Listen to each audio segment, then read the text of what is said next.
Hello and welcome to Everyday Eternal number 127, your favorite, most deceptively named bi-weekly legacy podcast.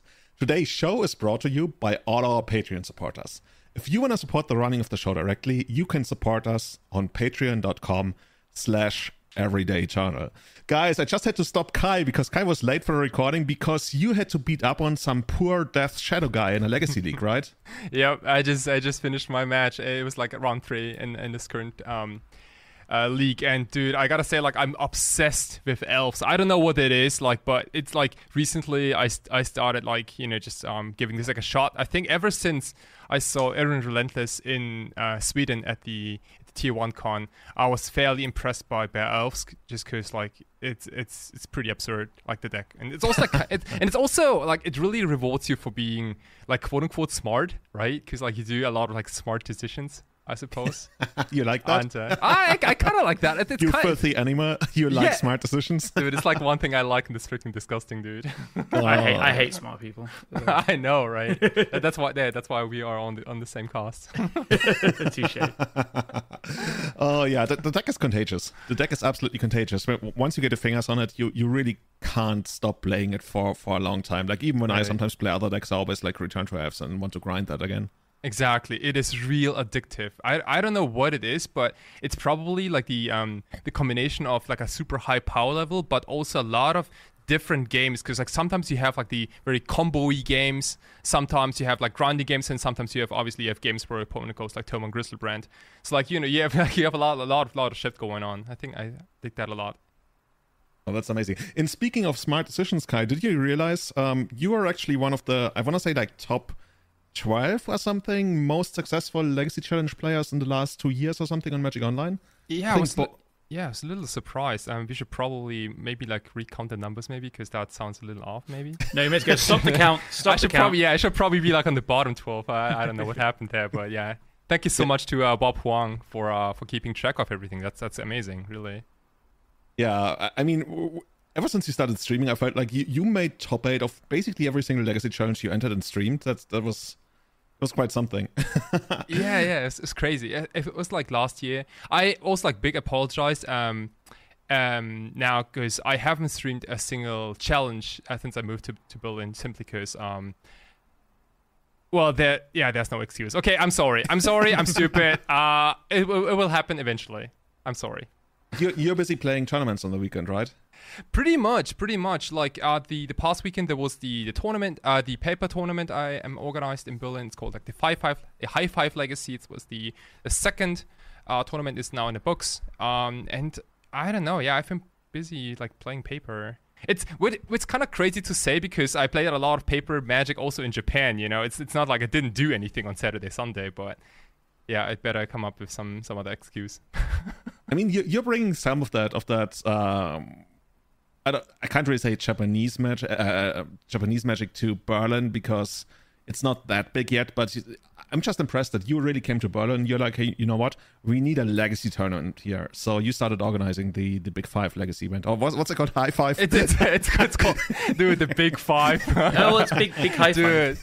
Oh, man. Isn't that like a Pokemon thing? You have to beat the Big Five or something? Oh, man, that sounds like, yeah, I was saying like, it sounds kind of like Yu-Gi-Oh to me, but maybe I'm wrong. Are you going to start doing like the God of Legacy thing where whoever goes 5-0 at your events has to beat you to actually win it in the final? Yeah, but the problem is we only have like about 25 people attending the tournament, you know. So so you just always win. It's like that Obama meme where he's giving a trophy to himself. I guess. You know, if you do that for the next tournament, I will add it. I would Photoshop yourself onto the Obama meme. Dude, holy shit, that's so embarrassing. Holy moly. You can't win your own tournaments. That's why I came second at my last one. Yeah, well, right. I think you made it right because that's exactly what happened last tournament. So I won the High Five Legacy, and it was super awkward because rigged. I was also like doing the announcements, and dude, it is so freaking awkward, really. Myself. Yeah, it's like, hey, can anyone else please make the announcements for the work? Because otherwise, it's I do this for ours, and I have won a couple, and Luckily, everyone leaves before, so I don't have to be like, "Yay, well done, Callum." It's just me on my own at the end there, like pat myself on the back. But yeah, this is why. Dude, that sounds second so place. sad. Like literally everybody left, and then there's Callum picking up his foil fetchland as a prize. Looks at it, it's like, okay, I'm gonna go home now. Actually, you guys still cube afterwards or something, right? Yeah, there's often like some people hanging around and stuff. Hell yeah, watching. Cube, yeah. Did we talk about that, by the way? You said you got second place in your most recent tournament. Yeah, sure. I played Painter as always. Like, I was. So was it the last episode that we talked about the 5-color Painter deck? Where I got, like, really excited. The really crazy one. I was so excited about it, and I played a few leagues online, and I just couldn't win with it. I don't know. Really? It looks amazing on paper, and then it just. I'm happy. Like, Daniel did really well with it, and must know things that I don't, because the mana base just killed me. Literally, I died to a Rishdom port tap in my City of Brass, so those should be mana confluences. Damn, that's an old classic. But jokes aside, like, I don't know, maybe I was just playing it wrong, like playing it too aggressively, not like in the matchup versus interaction, maybe I was still playing too aggressively, because I was like, herp derp, just this is a fast combo deck, where I'm used to playing Red Painter as a very slow grindy deck. So right. It was also the morning before, like, of the tournament. I just love playing this mono red Painter deck so much that I'm just like, I got loads of cards out on my desk as well. Like, I've been wanting to play a kind of a build with Asmo, Thraka, Decada, whatever, and the Underworld Cookbook. I just can't find the right shell. So in the end, I was like 1 a.m. and I was like, fuck it, I'm playing Painter. I just love it. So yeah, and the event, I think I lost one early, and then I think I might have lost round one and then one out, and lost in the finals. So basically, Bookshelf lost this. Yeah. It was. I don't remember all of them too well. I think I played against a pretty cool range of decks, and I don't know, the current build I have of Painter I really like. It all makes sense to me, at least. Like, we'll get to Painter later with another player who's doing really well with quite a different list, but it is a deck that just doesn't have like a solidified stock shell at all. So I mean, if you're trying to, like, be the absolute best with an archetype, eventually there probably is a build that's better, but it's not played enough to actually know. And the way that I've pushed to its limits yet, right? Yeah, exactly. I mean, look at me. I also played that deck, that 5-color Painter deck. I also did horribly. And then I switched to the Red Painter and played it for, like, actually quite a lot of leagues in the last 2 weeks. And, like, after the 8th or 9th league, when I sent you a screenshot, you were like, dude, why are you playing City of Brass in your mono? Yeah.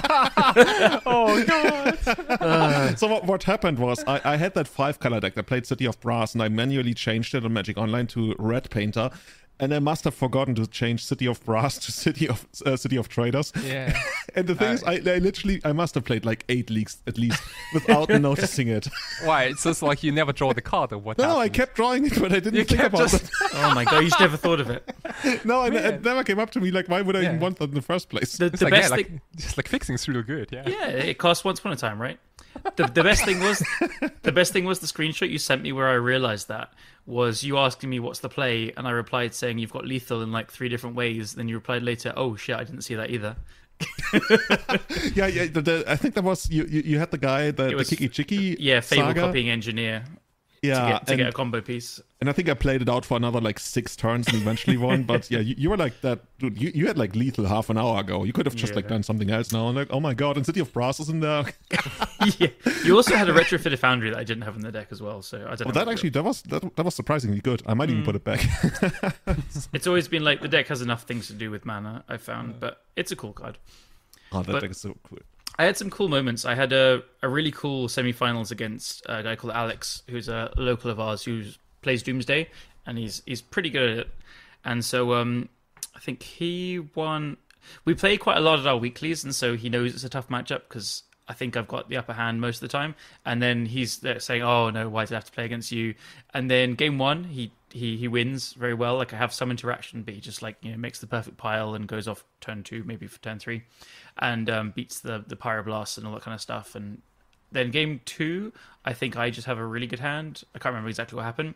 Game 3, I'm on the draw. I'm like, okay, I have turn 1 Welder and turn 2 Engineer with an extra mana to play around days, or Pyroblast backup, and an artifact land, so I can get a tool problem and play turn 2 with a Pyroblast or paying for days. I'm like, okay, this is great. And he just goes turn 1 Dark Ritual Doomsday. I'm like, shit. So I'm, as the luck suck I am, I have a land, a grindstone, and a lion's eye diamond, which I've since cut. I don't like it, but a lion's eye diamond. So I'm like, okay, grindstone, LED, pass. And he's there like, shit, my pile is 4 cyclers and then oracle. So if he then goes for it in response to a cycle with 2 cards left in library, I mill him and he dies. So he very rightly then has to pass, and I draw a card, and then I have a pyroblast up and I pass back. He actually made a pile with Chain of Vapor in, so he then passes again, trying to end of turn bounce my grindstone so you can actually go for the cycles into it, but I have the blast. And he makes a really heads up play as well, where he's there with 3 cards left in his library after going to 2 draw steps, and he casts a personal tutor just to shuffle the library. Doesn't find anything obviously, and what this gives him is a 1 in 3 chance to just naturally draw the oracle with 2 cards left in library, because then he can go sick, yeah. then he can go just cast it. If I try and pyroblast it, he can cycle, and I might be tapped down on the grindstone. He had some play at least, so it was just a really heads up play, which when he cast it, I didn't get it. It took me a few seconds. I was like, oh, I see what's going on here. It was really next level. So that was shout out to that great play. But he didn't draw it out of the 3. Yeah. Oh, that's super high level stuff. That's actually sick. I've never done that, and I've been playing Doomsday for such a long time. Damn, that's cool. Yeah, it was super cool. He was really in the tank. He took like a minute or 2, and I was like, yeah, it's untimed. It's totally fine. And he was like, I'm going to play to my outs. And yeah, it took me a minute. It's like, cool. But and then in the end, he didn't. So he tried to chain the grindstone. I had the pyroblast, it untapped and just activated it. And oh, that's so cool. Very cool cool game. You guys should be streaming those events. It's just a lot of work and money to get it's an insane amount. Yeah.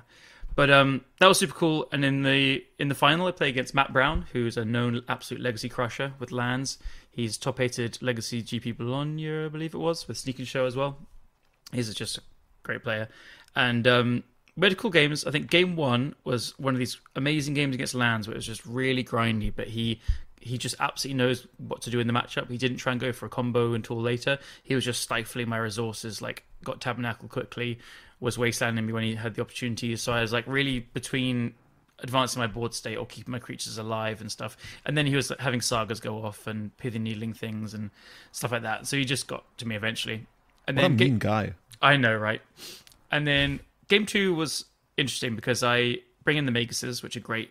Lands very often plays 0 or 2 punishing fires. I know he's on 2 punishing fires, so it can be a liability if they just like play a Dark Depths then punishing fire the Magus, but I think you absolutely have to play the matchup like that. So game 2, I have a pretty good hand. I have turn 1 Welder, which he then plays Mox Diamond and punching fires it. And then turn 2, I'm like, I have Magus and Engineer in my hand. And if I play the Engineer, I know it's getting punching fired. And probably returning, because there's a good chance he has a Grove or a Crop Rotation or some way to get it.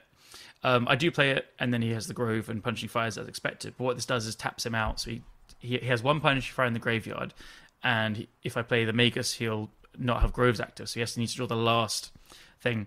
So that does happen. I play the Magus, and he then plays a Reclaimer off the Mox Diamond, and then we're kind of staring at each other. We're actually attacking. I'm attacking for 2. He's attacking for 3 for like 6 turns in a row while we draw nothing.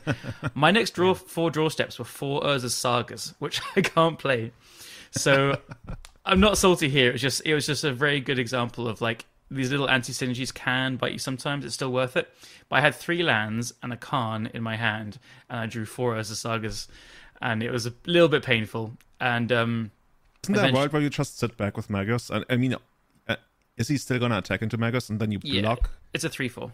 He had 2 lands in the graveyard. I'm just saying you get rid of your own Magus, but that's horrible, right? Because that unlocks basically everything he's got. He had like he was playing land drops. He had like tons of utility. He had like 2 wastelands and ports and Grove as well, which will probably beat the Khan. I can't remember exactly, but I'd definitely lose if it died. And then he drew the punishing fire, which it was like funny that you drew the 1 out of it. It didn't really matter because I think I was losing if I didn't hit a land the next turn anyway, but that was the end of that. It was just funny to like draw the 4 Sagas because some people were watching behind and they could see like the pain in my hands. I'm drawing these cards like, oh god, come on. But such a noob. Exactly. It's cool though. Lands is one of my favorite matchups to play. It's really close. I played it earlier in the tournament, and we had against a guy that comes down from the north, and we had an amazing match and stuff. So that sounds so flavorful. A guy who comes down from the north. From the frozen north. The wasteland. I don't know what. Like, where does the north start in England? Like probably Manchester or something. I don't know. Yeah, I'm not saying the north because I think he's from Birmingham, but Oh, that's very south. I'm just gonna get it wrong, and I'll Anything north of London is like the north. Yeah. Honestly, the Iceland. Yeah. to me, anything south of London is the north as well. I just call anything that isn't London the north. There we go. Sure thing. Okay. Yeah. So there's my rambly tournament report. Yeah, I just can't see myself not playing Painter forever. It's just so fun. I just love like how Kai is super addicted to Fs right now. You are addicted to Painter. I'm basically addicted to both decks, even though I play a lot of Delver lately. That's a good podcast then. Okay, yeah. Also, yeah, like like monocolored decks, not too bad. Monocolored are the best. Monocolored and 2 colors. That's my charm. That's what I've always been doing. Like I always feel a bit filthy when I play like 3 colors decks, and 4 color decks is like basically straight to prison. I mean, that's how it works. It's just like that. That's Julian's philosophy of Magic. I like that. It was like quiet for like almost like a half a second. Okay, cool. So that was cool. That was a couple of weeks ago. Otherwise, recently I had a big weekend of Warhammer just gone. So I played on Saturday. I went to friends for barbecue, and we played like a huge like just smashing heads into each other game. It was really fun. And yesterday there's a tournament which I've started running with 3 or 4 other people. Because I wasn't running enough other events with Magic friends. So it's good because they're all they do as much work as me, so it's actually pretty easy to do.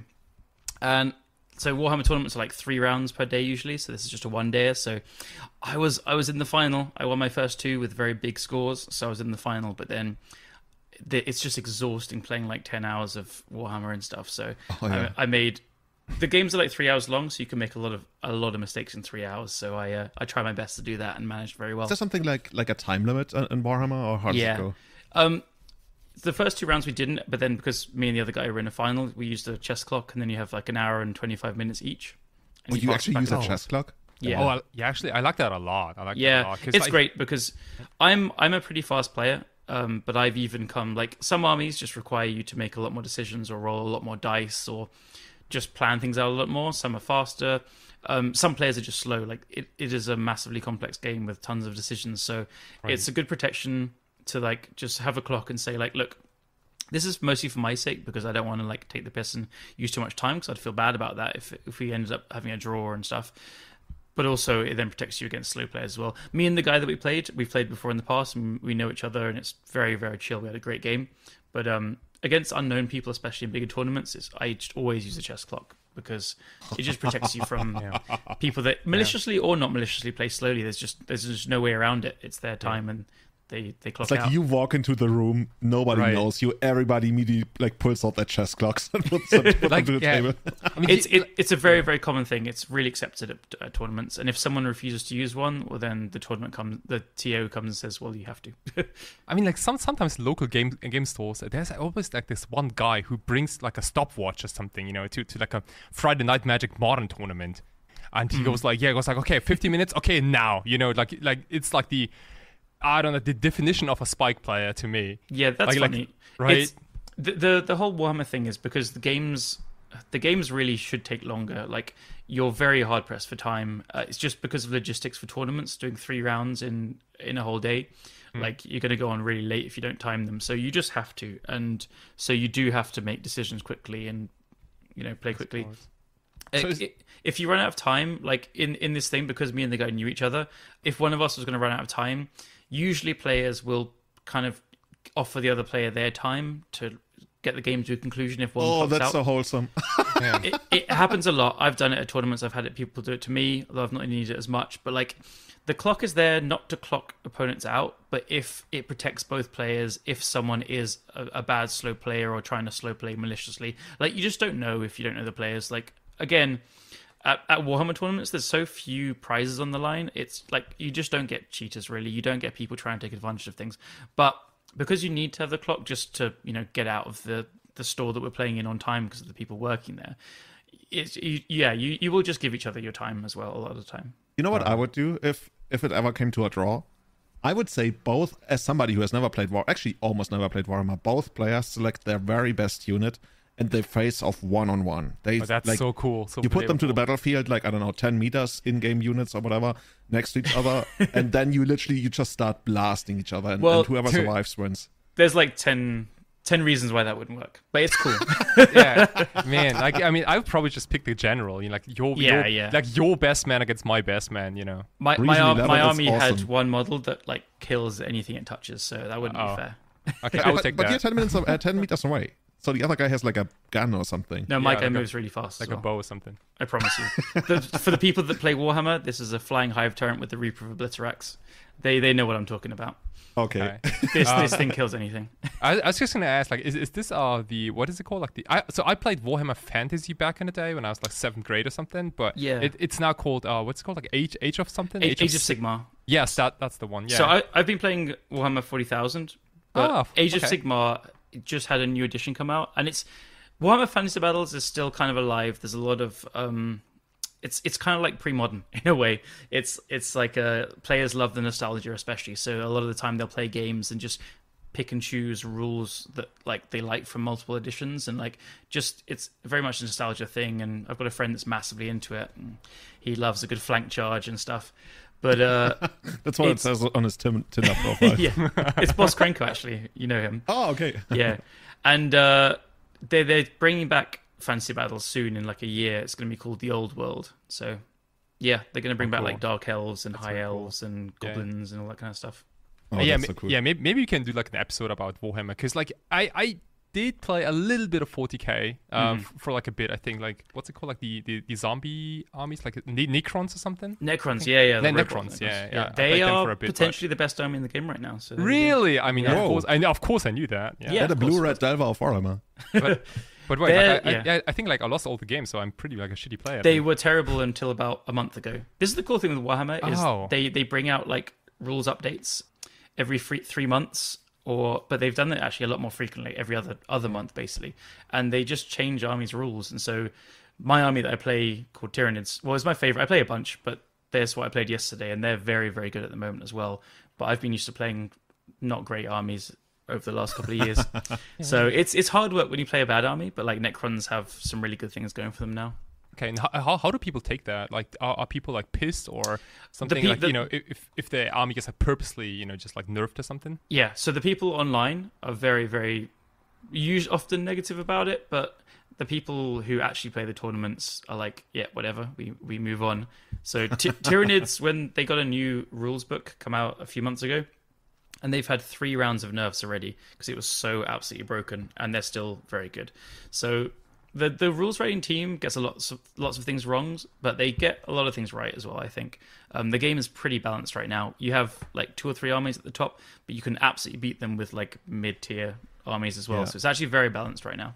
You know, I think they should ban that unit that you have that kills everything it touches. People have said that as well. Yeah, I agree.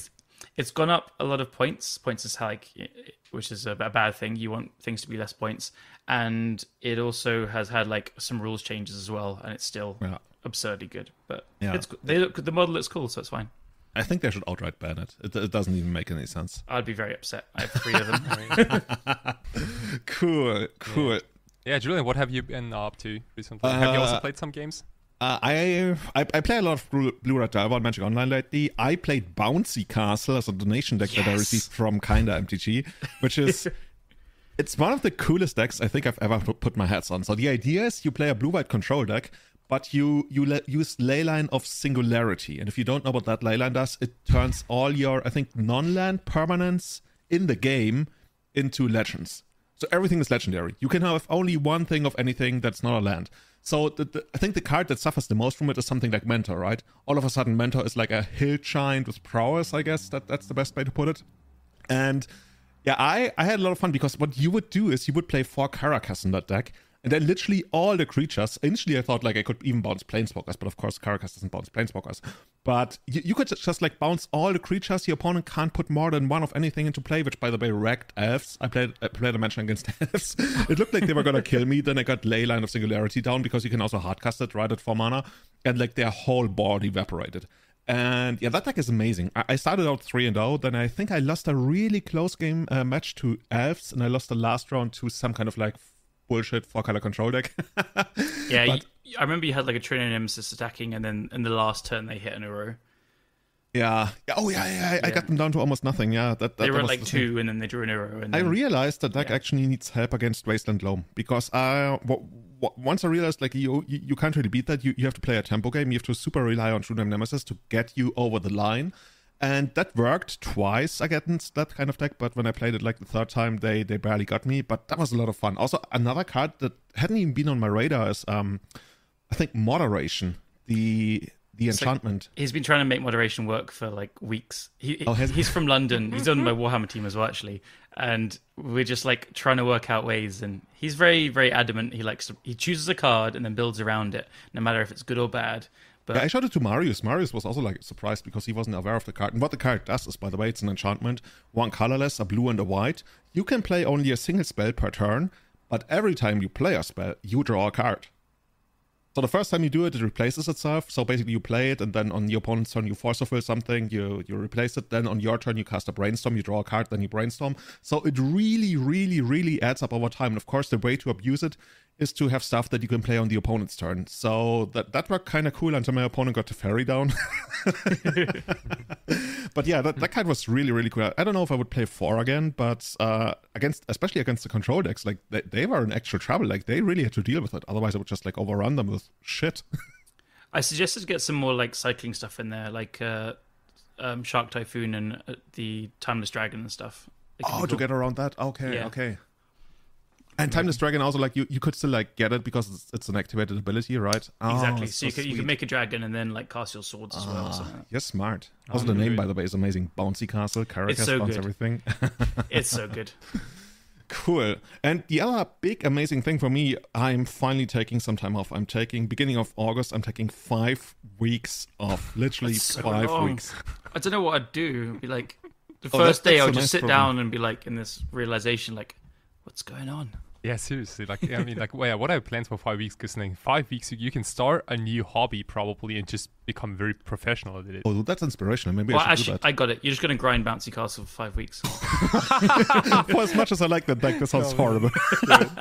like getting into another Magic deck in those 5 weeks is about the last thing I want to do. No, seriously, I'm so happy because when I look back, like the last time I had some real time off was in November. And I saved up so many days off because they carry over to the next year. And I think I entered the year with like 52 days off or something. And you need like 5 for a week. So I still have like over a month of vacation left this year. Now after I've taken those, like this is crazy. I'm basically like, I can just like quit my job and still get paid for the end of the year, almost like, but not really. But yeah, I desperately needed that, and I'm so happy that it actually worked out in summer, because last year I also had to push it back a lot, and I could only take time off in November, which basically out of all the months in the year, if somebody told you which is the month you don't want time off, like everybody would pick November, right? It's the most it's the saddest month of the year. Yeah, there's nothing going on. I hope it's not like any of your birthdays or something, November. It's I've got 3 birthdays in November. Yeah, it's close though. It's October. You got 3 birthdays in November. That's Wait, yeah, like he was born 3 times. yeah. Callum's got 3 brains, Yeah. like one for Magic, one for podcasting, and one for Magic and for Warhammer. Yeah, That's there how we it go. works. Awesome. But yeah, I'm very much looking forward to that. Something else that I don't know if people are looking forward to, but I think could be actually quite hilarious are you looking forward to putting stickers on your cards? Hell yeah, you are 100% getting a sticker donation from Kinda as well, by the way. Just getting you ready for it.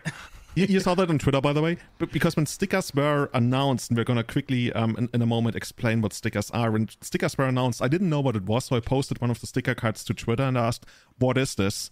And one of the top responses was, this is your next donation deck from Kinda. Nice. Get in there straight away. I'm just excited to play with Krark's Dark Murktide. Exactly. Is that how it works? I thought we were going to play like with, I don't know, Dark Confident or something. Dark Confident. Oh, ours is Light Confident. Happy Wheel of Torture. Cannonball Crush the Weak. Actually, Cannonball Crush the Weak doesn't work because it only goes on permanence. But does anyone of you want to explain what it does? Otherwise, I can do it. I mean, I have not seen this sticker before, so I literally don't know what's going on here.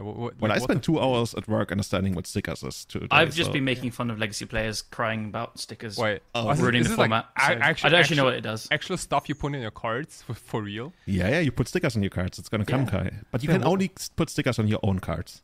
Dude, I mean, what is this? Like elementary school or what? I What? can't. I want to quote. Elementary school. I want to quote Adam Wallace here. I can't wait to put stickers of dicks on all your reserve list cards. Okay, so the way this works is there's a new unset coming out, unglued, unhinged. Oh, yeah. And now I think there was even unfunctional or something. Now we have infinity. And the way this works is stickers are literally stickers. They are literally stickers that you can put on non-land permanents. So where do the stickers come from? They come from sticker sheets. At the beginning of the game, you come to the game with 10 different sticker sheets, and you randomly select 3 of those at the beginning of the game. So how do you get those stickers on your cards? It's just an effect. Like, I don't know, destroy target creature. Instead, the card might say put a sticker on a creature. And that means you get to put one of those stickers from the sticker cards onto that creature. Now, this can do a whole different lot of things. It can either just change the name by putting something like dark in front of it, or happy, or dead, like dead Llanowar elves, I don't know, squirrel, what have you, cannonball, goblin charbelcher. That's just a name change, which might be relevant in like corner cases like Pithing Needle, I guess. Like, or just chase the Mind Sculpt that gets around Pithing Needle all of a sudden. Oh, God. The other stickers are purely cosmetic. There's like cosmetic stickers. You can put like a funny hat on your Tarmogoyf. It's actually quite hilarious. I want to see that come up in a Legacy game. And that's quite cosmetic. Now there's a second thing going on, and that is a new currency. So you guys probably know energy, like energy in standard. You could gain energy from cards. Like some cards said, hey, gain 2 energy, gain 3 energy. Now we have the very same thing, but it's called tickets. So you can save up a bunch of tickets through effects on cards, and then you can trade those tickets whenever a card allows you to for certain effects. For example, here's one. You can put double Exalted on a creature for 2 tickets.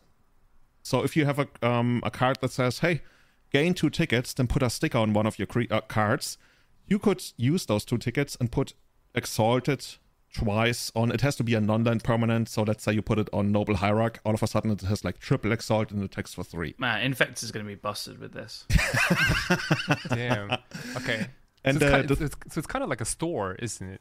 It's kind of like a store, yeah. And at the beginning of the match, you randomly select 3 of the sticker sheets out of the 10 that there are. So every game is going to be slightly different, because you can never guarantee that you're going to get the same stickers. Because if there's ever going to be like a sheet that's overpowered, there's only like a 33% of chance that you would get that sticker sheet for that particular game. So this is where the min-max Legacy players are like, so do I have to bring all 10 sticker sheets in my deck box to play Legacy to bluff them not playing with any sticker cards? And I just don't know what to say to that. It's dungeons all over again. Like, they're like, so I have to bring 16 sideboard cards now? I need to bring every dungeon in my deck box. No, you don't. You don't have to do anything. These cards are not good. Marrow has straight up said they're all bad. There's no way they'll be played in Legacy. Of course, you're going to have kind of donating your deck list, and you're going to have some streamers or like people playing them because it's funny and silly. And Magic Online is never going to be able to implement this, I'm sure. Like, I was going to say, that's probably like the biggest challenge. I mean, this actually works. They can't even handle the dice. So yeah. No. I'm going to save my rant, but I just think people getting wound up about this is ridiculous. yeah. And, you actually got me really excited now, because I want to have like that funny hat on my Tarmogoyf in Magic Online. Yeah, it's ridiculous. It's so harmless. It's just silly and funny, and it's not gonna change your life at all. I think it's like it's even more funny that you mentioned Tarmogoyf, because I haven't seen Tarmogoyf in literally like a year or so. Yeah, what does that card do? Format. Yeah, what'd that do? It probably a bulker. It shall rise again eventually. Who knows? Maybe. I know we could put a top hat on Radgavan. Sir, can I please see the top card of your library? Oh, yes, I will take that. I will take that, thank you.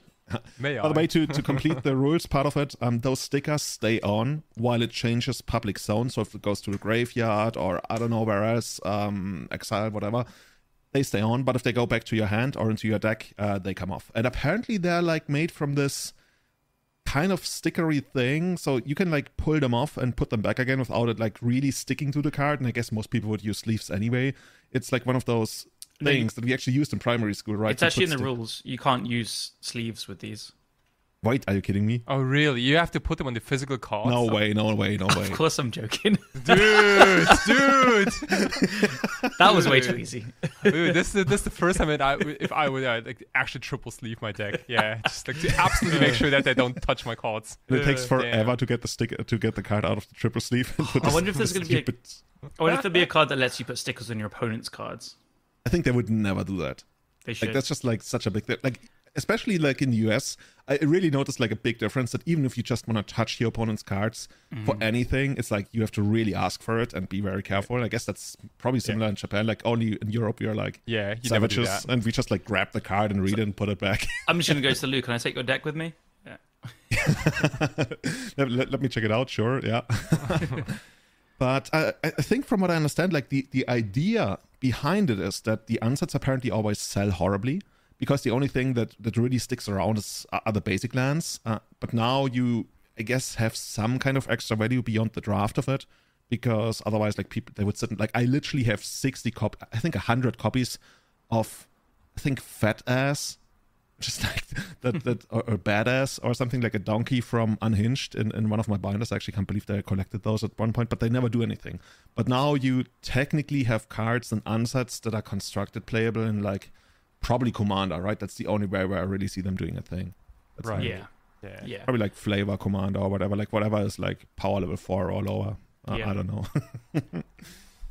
I doubt it's, I mean, to be honest, like, so as much as I've just ragged on people, like, getting annoyed about this, I kind of get the whole, like, why can't you just say that they're not Legacy and Vintage? Like, just leave us alone. I get that as well. It's like, it is silly and it's just so unnecessary to be legal. And if it's not going to be, like, so the idea is Eternal is this encapsulating thing where the rules of Commander are, it's said to be, it's an Eternal format, and then you have your own ban list. So they're saying this is legal in Legacy and Vintage just to keep it simple from a rules perspective, to have no ambiguity. So the reason these aren't actual silverboard cards is because they're not usually legal in EDH, and so it stops you having to like ask your playgroup if you can play them. So it stops any kind of like Rule Zero discussion. So they are absolutely aimed at Commander. So that's the reasoning behind it. Maro has said that on Twitter and his blog and stuff. And then he's also said in his blog, he's like, they're not intended for Legacy at all, like from a power perspective. Like he's basically said they're all really bad. It's just going to be the people that are messy around because they're funny in stickers that's going to play them in these formats. Yeah, I think the big thing about them is that the cards that actually enable you to use them, right? The ones that have the effect, put a sticker on your card or giving you tickets, from what we've seen thus far, they're horrible. They're completely unplayable. That's like some five mana garbage or something. It's probably going to be similar to the dungeon stuff where we had the same outcry before, where the absolute best dungeon card is like a 3-mana 3/3 that when ETBs or attacks, you enter into the dungeon. And then there's the combo card in Alurin, but like the dungeon thing just doesn't matter at all. You don't even need to have a dungeon. You just need to say, I played this 1,000 times and you die. Yeah. So. Oh, by the way, you also don't need to actually have the real stickers. You can also represent the stickers with a sheet of paper. Cool, yeah. So I guess if it ever comes up in your match that your opponent donates you one of those creatures that let you use that mechanic, then you can literally just have, like, write down all 10 dungeon names of 10 sheets of paper and then roll a dice and select 3, and it's going to take forever, and then the game is a draw. Okay, this is a brilliant idea for Kinda's donation. It needs to be a donate deck where you put a bunch of stickers on the thing and then donate it to your opponent. There we go. Oh man, yeah, we figured it out. We should be working for Wizards. If there's one that like puts stickers on enchantment, play Illusions of Grandeur, put a sticker in it and give it to your opponent, like a time bomb on it or something. Flavor wise, great. Happy Illusions of Grandeur. Words as illusions. Oh, that's flavorful. Those are dark Illusions of Grandeur. Can you actually? Yeah, you should be able to combine many of them. Dead Urza's corpse something. Happy Dance of the Dead. Happy Squirrel Dance of the Dead. Yeah, that's probably going to be the biggest meme. Yeah. Something like that. Finding funny combinations. Yeah. Cool. Going back into the competitive world. Actually, combining flavor and competitiveness, because this, as far as I'm aware, is by far the most flavorful Legacy tournament series to have ever existed. And Kai, why don't you tell us a little bit about the 20th Legacy God of Legacy? Oh no! Oh no! Fucked it up. The Legacy God of Legacy. No. Yeah, with The 20th God of Legacy tournament in Tokyo. For the 20th time, the national worldwide God of Legacy has been crowned. with extra legacy. With extra legacy sprinkled on top, yeah. Kai, tell us about it. So, what exactly is this? So I've mentioned this this tournament series I think a couple of episodes before, but this is basically the biggest tournament series in Japan. It happens in Tokyo for the most part, and it is called the God of Legacy, the God of Modern. There's the God of Standard and Pioneer, Standard, Limited, and also for Commander, because Japanese like to play competitive Commander. Anyway, this tournament happens four times a year, once per season, and we can count between 100 and 300 player every single time, depending on the format. Like in Vintage, you don't quite reach the 100, but yeah, you have about 60 to 80 players, which I think is super rad, because it's like a Power 9 format. And for Legacy, it's always between 130 and 200, I want to say. This time around, we had 157 players, and it's amazing. It's a 8 to 9 round tournament. With the top 8, it has a coverage. It has player profiles, deck lists up to top 16, and if you take down the tournament, then you get on the next day you get to battle against the current god of that format in a best of 5. Obviously, with this is some anime shit. This is serious. Obviously, with some again, it's streamed on YouTube. There's again some interviews before and after the match. Talks about the players and also about the decks, about Legacy in general, and there's also a lot of prize money. So whoever becomes the new God of Legacy gains, first of all, has free entry to all tournaments provided by Haruruya. Doesn't matter which Haruruya store, because I think they're about 15. Holy shit. I think there are 15 stores in Japan, and so any event, doesn't matter which format, until you lose that title, right? And also you can you get a prize money of about, I think it's 10K or something. I have to Are we talking US dollars or yen? Oh, it must be US dollars. Wait, I think it's yen would be too little. No, I think it's no, just it's probably 1K US dollars maybe. Okay. I gotta look that up, but because I've never been the god, but. You haven't? Oh, get off the podcast, man. Callum, we shall become gods. Dude, oh, yeah. I was in the finals once, but I was too nervous, and I just... Oh. You were in the finals of the candidates tournament, or the actual? No, not the actual god, but to become the new candidate for the god. And literally, this is literally the Chess World Championship format.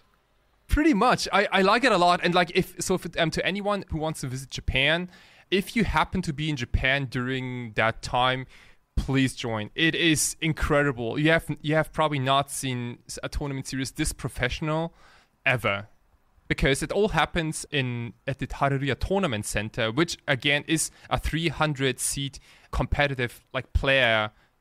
How to say it? like a tournament center, right? So it's it's not like they rent some lame ass, I don't know, library or some some other location. It's properly made up. All the chairs are brand new. The tables are super nice. There's a feature match area, a proper one on a stage.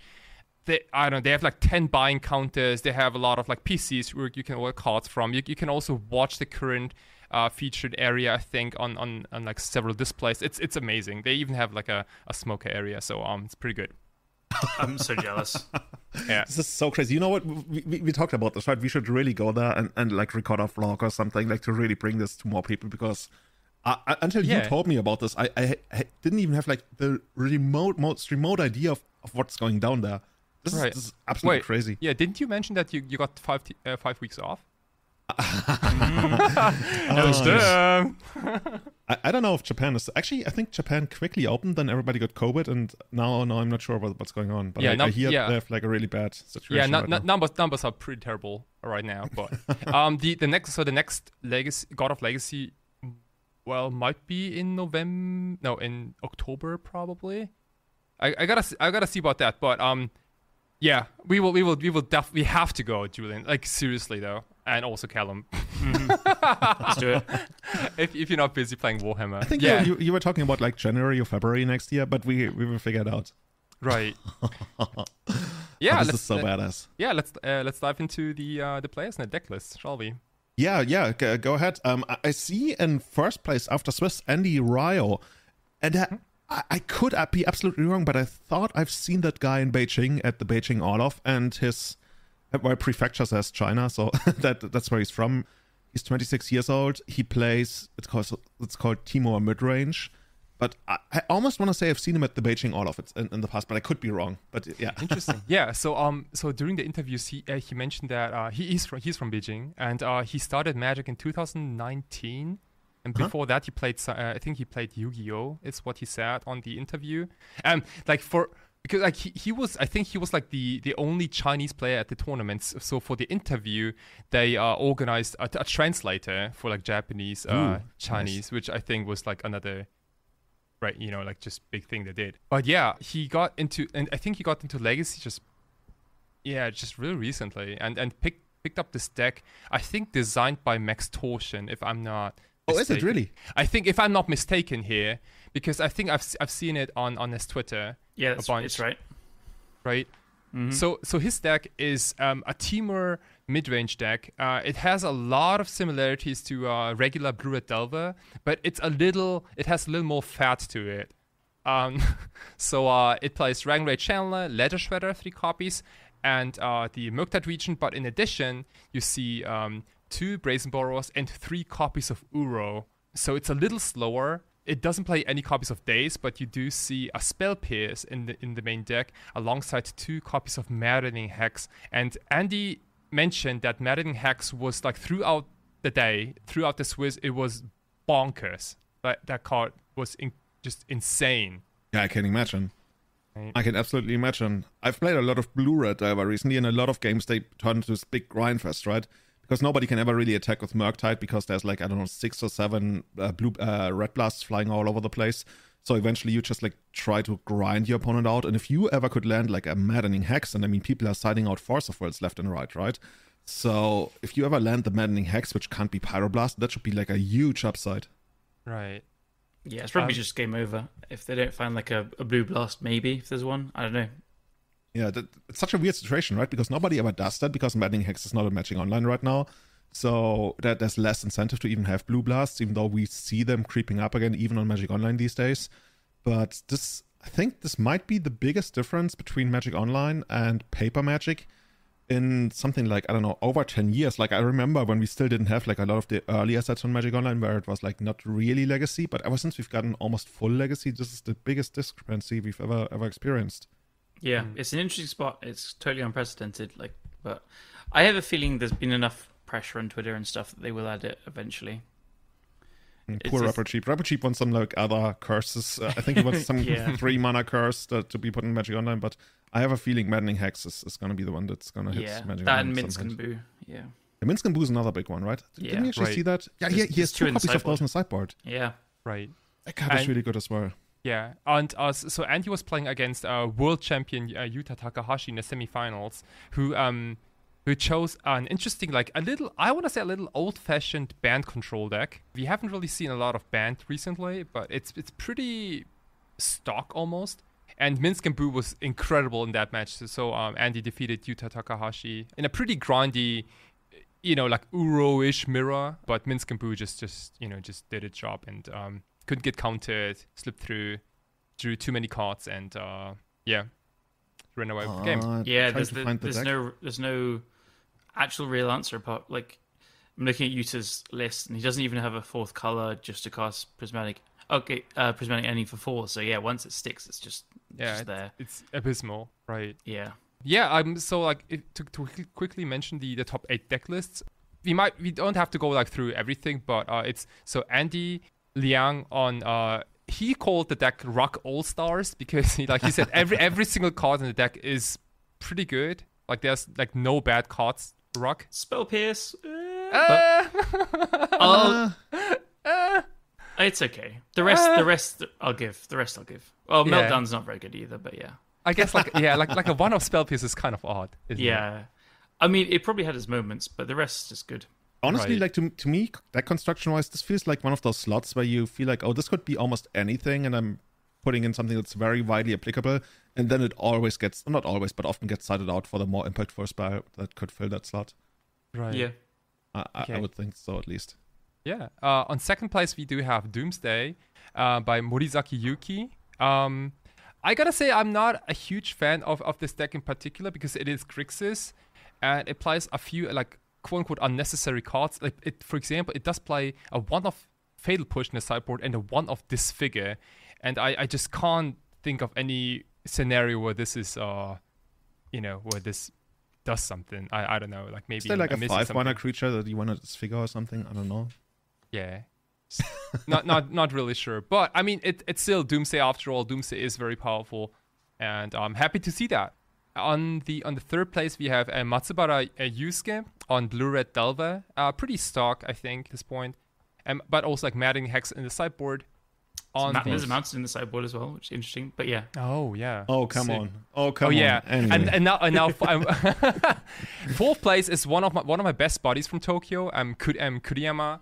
You know, he's damn. He can drink so much beer. He's probably like one of he's probably like one of the, because like we always go out drinking after tournaments, right? And he can Nice. drink so much beer. It's insane. What does it really. even mean, like in Japan? Like, what does so much beer mean? I mean 2 beers. That's Crazy, right? That's the guy who literally had 2 beers in his entire life. I will say, his list is actually really interesting. I've never seen anything like it. This is cool. Yeah, so this is Teamer Sneak Show. Basically, Blue Red Sneak Show is pretty common, I think, but he went for Expressive Iterations instead of Preordains.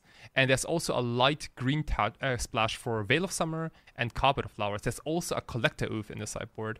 I think this deck is really interesting. It plays a couple of Furies also in the sideboard, which I also like because you can pitch additional sneak attacks to it, and just I don't know, nuke the board, like if you're playing against like elves or something like that.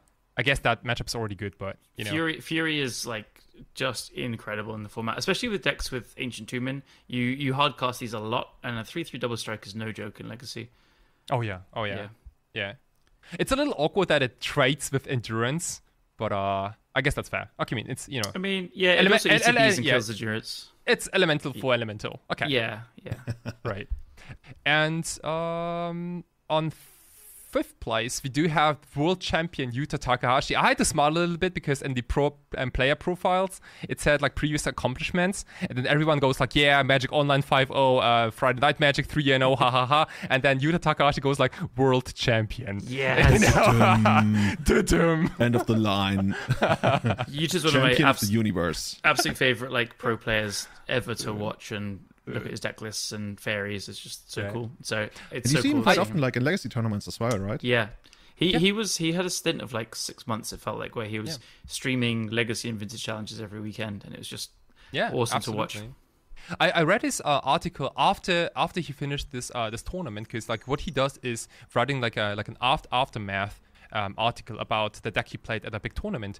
So he picked a band control deck, pretty classic. There's no Sylvan Library, but there are Life from the Loams, and there is what's it called, A Field of the Dead, alongside Uro, Snapcaster, and Endurance, and a 1 of each Narset, Teferi, and Jace the Mind Sculptor. After the tournament, he already mentioned that the deck is a little outdated, and the only reason why he picked this deck was that he wanted to play with Carpet of Flowers in this tournament. That was like the number one thing he wanted to do, because he mentioned that he wanted to play Blue Red Delver, but he couldn't find a tool that beats the mirror. He couldn't really like find anything, and he really wanted to have like an edge against Blue Red Delver. And then and then he mentioned that the only card that costs 1 mana that Delver decks would probably force is a Carpet of Flowers. So that was like his number one reason to go for Carpet of Flowers. And the second reason why he picked this deck was he didn't want his opponents to have Carpet of Flowers. So that's why he chose If you can beat them, join them. Yeah, like Prismatic Ending, right? So Prismatic Ending and Carpet of Flowers was basically all he wanted to do this tournament. That's fascinating. So good to know, because here he is with 4 carpets in the sideboard, making that statement. I guess we should be playing more Card with Flowers. If he says so, he's going to be right. Yeah. Maybe that's the future of Delver. Splash green for Carpet of Flowers. I don't think so, but yeah. And then Tarmogoyf shall finally return. I could see like really just building around that. Like there's 2 in the first place list, Andy's list. Maybe you're meant to play more, and like I don't know if this deck actually needs the help versus Delver. It looks pretty good, but maybe that's a approach to it. Yeah, totally. Also, there's like a lot of green pitch spells, right? So if you ever, draw Carpet of Flowers you don't need, which I don't think is very likely to happen, but you never know. There are still Force of Vigors and Endurance. Always he has 2 Force of Vigor in the sideboard, and then 1 Endurance sideboard and 2 main decks. So yeah, exactly. Yeah, I guess you would only really pitch them to Endurance against Delver because there's not like really reason to bring in Force of Vigor. Even though I guess it's your only out against Maddening Hex almost, other than like Teferi Bounce. Or I guess in this deck you also have Prismatic Ending, of course. Yeah, remember the card that kills everything. Yeah. Oh, he has Hydroblast as well. Yeah, this guy, like we say, this deck is outdated, but this man is from the future. Yeah, outdated archetype, but updated list. Oh, best. I mean, he's clearly made a decision not to play red here because my immediate until I saw the name Yuta Takahashi, and then you said an outdated list. I was like, yeah, it kind of is like banned. Like he's not even updated to have red in, but like he's made the decision not to have Pyroblasts. Yeah, at least he has Wastelands though, right? One of the things was that you always felt awkward when they had Caracas and you had Uro. You could still just like spend so much money on like drawing extra cards, but eventually wouldn't really get you anywhere. But now that you've like Wasteland, you can actually attack with Uro and maybe win the game that way, or in the long run also grind them out with Field. But I always felt like when you have these base banned Uro archetypes, then you either add red just to become more powerful, or you add Wastelands, which is something uninterrupted for a long time, and fight the Caracas. I like it. Still sucks when you have Surgical, of course, but yeah. Yeah, but like that's a really good point. So it's a way to beat the Caracas with Uro and stuff. But then it's also an inevitability against Delver, where you have these Wastelands, which sometimes you could just choose a win, but like the inevitability of Lone plus Wasteland against Delver, reminds me of like the end game of Miracles with top and counterbalance, where eventually you'll get the board clearer and then they just never resolve a spell again. This feels like another inevitable reality that they'll be like, okay, eventually you're going to get Wastelanded out. So you actually put this like, even though you're playing the control role, you do put an end to like how far they can keep grinding and trying. This deck has 101 written all over it. Yeah. Oh, cool. He should just have no sideboard and win every match 1-0. Yeah, so that was our 5th place. There is still quite a lot of spice in the rest of the top 8 and 16 even. And 6th place we do have Mono Red Prison by Ikeda. Ikeda-kun. Ikeda is also one of my closest friends in Japan. He has been playing Mono Red Stompy for I think the past 6 years or 7 years. And he has top 8'd this God of Legacy event I think 4 or 5 times. It's actually quite insane. And but how much beer can he drink? Not a lot, actually. He starts with sake immediately. Nice. Oh, okay. His deck list is pretty nice. I like it a lot. It plays the 4 copies of Furies, which we mentioned already. Is like just a really good card to have in mono red decks these days, alongside the Fable of the Mirror Breaker. Yep, I think that's like a staple in these Stumpy decks. It's just incredible. But the rest is cool. Like so he has no Legion War Boss. So there's some other 3-drops in there, which is interesting. Right. 2 Layla, the Blade Reforged, which I absolutely love this card. In the tournament I played with Painter, actually, I played against Moon Stompy in the quarters and had an insanely like my heart was beating fast, close match against it. And they had Layla's, I think 2 or 3, and she was incredibly impressive. Can you quickly mention what she does? Because she's basically a vintage card, right? Yeah, true. So it's a 3 mana, 2/2. So it's 2 in a red. So it's pretty good to cast with your soul lands as well. 2/2 haste. And whenever she attacks, you exile the top card of your library. And until the end of your turn, you can cast that card. Oh, actually, I think it's play that card, so you can play lands as well. You may play, yeah. Play. Yeah, and whenever a card gets exiled from your library, I think I'm going off memory here because I don't have it in front of me. She gets a 1/1 counter. So being haste, she like attacks, gets you some value with the card exiled, and is a 3/3 immediately. And then this deck puts on so much pressure, like just so many things that you have to answer. If she goes unchecked for a couple of turns, she's drawing extra cards. She becomes 5/5, 6/6. Like it's a really fast clock. Right. Yeah. So this deck was also in the finals, lost to Timur, but the game we won with Mono Red was basically Laelia and Laelia only. Became a 4-4, and then I couldn't get bolted, and then kind of ran away with the game. Yeah, amazing. And yeah, I'm always like a little bit. I'm not a Mono Red Stompy expert at all, so there's probably some good reasons, but I'm always a little bit surprised there's not a couple of these. She just seems like, I mean, there's Caracas, I guess, and it does get bolted straight away, but as do all the other creatures get bolted. So that's why you play Chalice. And the other one... You know what I love? Yeah. I love that this deck pays a lot more respect to its origins, right? The Dragon Stompy origin. We're not trying to be more of a prison deck than we already are with like Blood Moon and Chalice. Like, we're not doing any of the other prison elements. Like, no Ensnaring Bridge, no Trinisphere. It's just like, we got these 8 pieces of disruption, and then we fucking beat you in the face. Right. It's a trend we've seen for a while now. So like, yeah, they've gone away from Trinisphere and Magus and stuff, and it's just a really aggressive deck as well. So sometimes you're playing a deck and you're like, all right, I've got an answer for the Chalice with my Prismane at the ending. I've got fetches to fetch for basics against Blood Moon, and then you just got like turn 1 Rabmaster, turn 2 Rabmaster. You're like, wow, I'm dead. Yeah. Next turn, it's just yeah. It's so aggressive. And like now this player has 3 dead gons, so like good for Delver, like bouncing a creature, and Marit Lage, and Bone Crusher Giants, 4 of them, and 4 Furies. That's a ton of removal. Like, this deck will kill creatures. So, yeah, it's like a mid-range deck that Chalice and Blood Moon can just cheese people, but it's absolutely, I think, a aggressively slanted mid-range deck to me. Yeah, pretty much. Like in the sideboard, we do see 5 Pyroblasts, 4 Pyroblasts and a Red Element Blast, which and 4 more. Sorry to interrupt you there. And 4 more Fury Confluence. This deck hates creatures. Yeah. Man. We do see some number of Trinisphere and the Sorcerer Spyglass alongside a single copy of Chandra, because I know that Ikeda-kun, he really likes Chandra. He's a really big Chandra fan, but this main deck at least doesn't really fit a Chandra, so I think this is more like a like a cosmetic slot, I think, in the sideboard, maybe. Okay. I respect it. He's known for being Mr. Chandra. Yeah, I think he also has everything foiled out, and, just... Of course. You got to do what you got to do. Like, if you happen to top 8, then you might... I mean, if you want to become the next God of Legacy, that's just like what it takes. If this was some kind of like Rocky montage where he's training, like in Magic, it would be like the guy running through the stores trying to find all the basic lands in foil. Like, everything needs to be foil, and yeah, that's how I would make a Magic movie. I know the finalists had an all-foil Moon Stompy deck as well. Well, the previous God, I should say. Oh, damn. Yeah. Yeah. Okay, 7th place, we do have another Delver deck. It has a one-off. It has a one-off. I gotta look this on. This is Sailor's Bane, which I think is terrible. Cool. Okay. But no, they top 8'd, and I'm not in the top 8 of the God of Legacy, so right. It's okay. Do you have the card in front of you? I got the card. So it's a Dragon Turtle. It's 7 colorless and 2 blue, 7/7, and it costs 1 less to cast for each card you own in exile and in your graveyard. That's an instant card, a sorcery card, or that has an adventure. Nice. So I guess what's the Brazen Borrower? Yeah, for example, if it has an adventure, that's also 1 less. So on average, let's say it costs 5 less, so it's like 4 mana, 7/7, and it has Ward 4.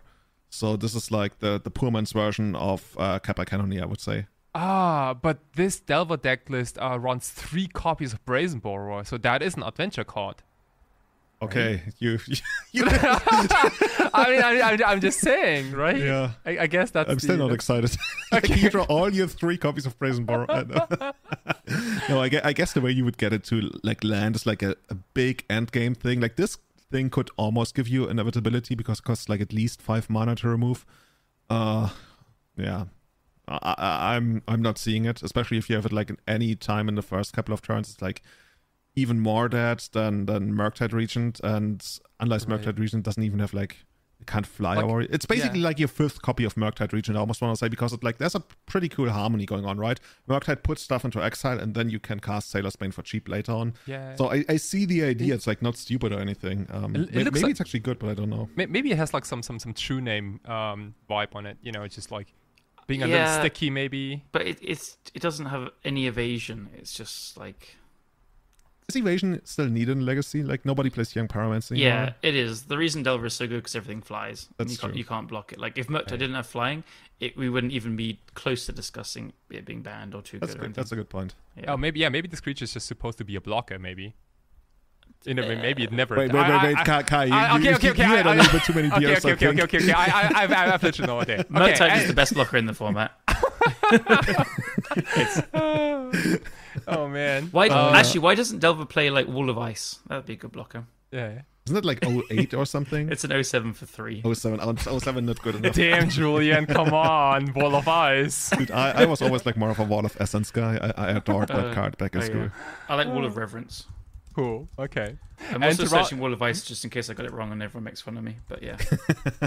Okay. I got it completely wrong. It's not even a card. Wait, what? I'm thinking of Glacial Wall. What an idiot. Okay, I'm getting kicked off the cast. What's your favorite card? Oh, this card doesn't even exist. Kind of. It's probably like a Warhammer card or something. Yeah, it's still my favorite. It sounds like I would like it. Wall of Reverence. Okay. Cool. Tinderwall's the best wall. Yeah. There we go.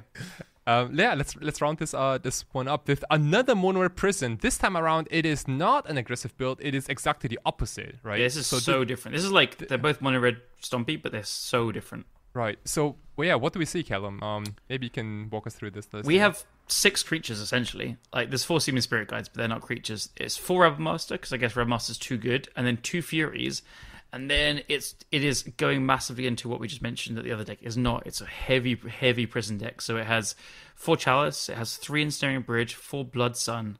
Wait, no Blood Moon? Blood Sun. No, you don't have Blood Moon because you have Growth of the Burn Willows for the Punishing Fire engine. Cool. Makes sense. Okay, cool. And so then it has 2 Chandra Torch of Defiance, 4 Khan the Great Creator, and 1 Chandra Awakened Inferno, which is the 6 mana can't be countered one. And then, as Julian just mentioned, it has 4 Groves and 4 Punishing Fires. And it has 4 Fable of the Mirror Breaker to round it out, and then Shadow Skull Smashings, Chrome Moxes, Seeming Spirit Guides, 8 Soul Lands, and 4 Mountains to round it out for your mana. Yeah, guys, this is like Ensnaring Bridge, Khan, proper control. I usually see Trinispheres in this kind of build, so I don't know the deck building like well enough. There's 2 Trinispheres in the sideboard, but I think if you're going like more prison build, you often see Trinispheres, but I guess it doesn't play great with Punishing Fire. Yeah, at that point you're basically like almost paying 4 mana for your Punishing Fire. It doesn't feel great. I don't know. I think a lot of these prison decks, they don't really play a lot of Trinisphere anymore. I think we'd have to like dive deeper into why the card doesn't feel as good anymore. But that's probably like a whole topic in itself. I guess like the idea is that your opponent just plays a Murktide and then smacks you in the face a couple of times, and then you can't play your Chrome Mox to like cast your important thing or something. Oh, dude. You know, this deck actually kind of used to exist before even Fury and Fable of the Mirror Breaker was printed. I think back then the deck actually ran Eldrazi's, like Thought-Knot Seer and Reality Smasher, because you have a lot of colorless sources, and you could make... Like, I've seen that deck with the Blood Sun Punishing Fire engine. Yeah. It was DJ Isma, the Magic Online player. I'll take your word for it. I promise it was. Yeah. You're the living, walking encyclopedia of worldwide Legacy players. Just look at lots of results. Yeah, like who's your favorite, I don't know, some country that doesn't even exist player? You're like, oh, you know this guy? I've seen him doing that. Oh, okay, sure. If Callum says so. Well, I know that player because they were building Karuga Stompy when Companions came out, so there we go. I knew that would get no answer. I absolutely knew that would be like, what? What just happened? Okay, cool. Yeah, but this is pretty much the top 8 of this tournament. I think that this top 8 is kind of is great, really. It does play. There's a little bit of Delver. There's a little bit of combo. There's a little bit of Control Prison.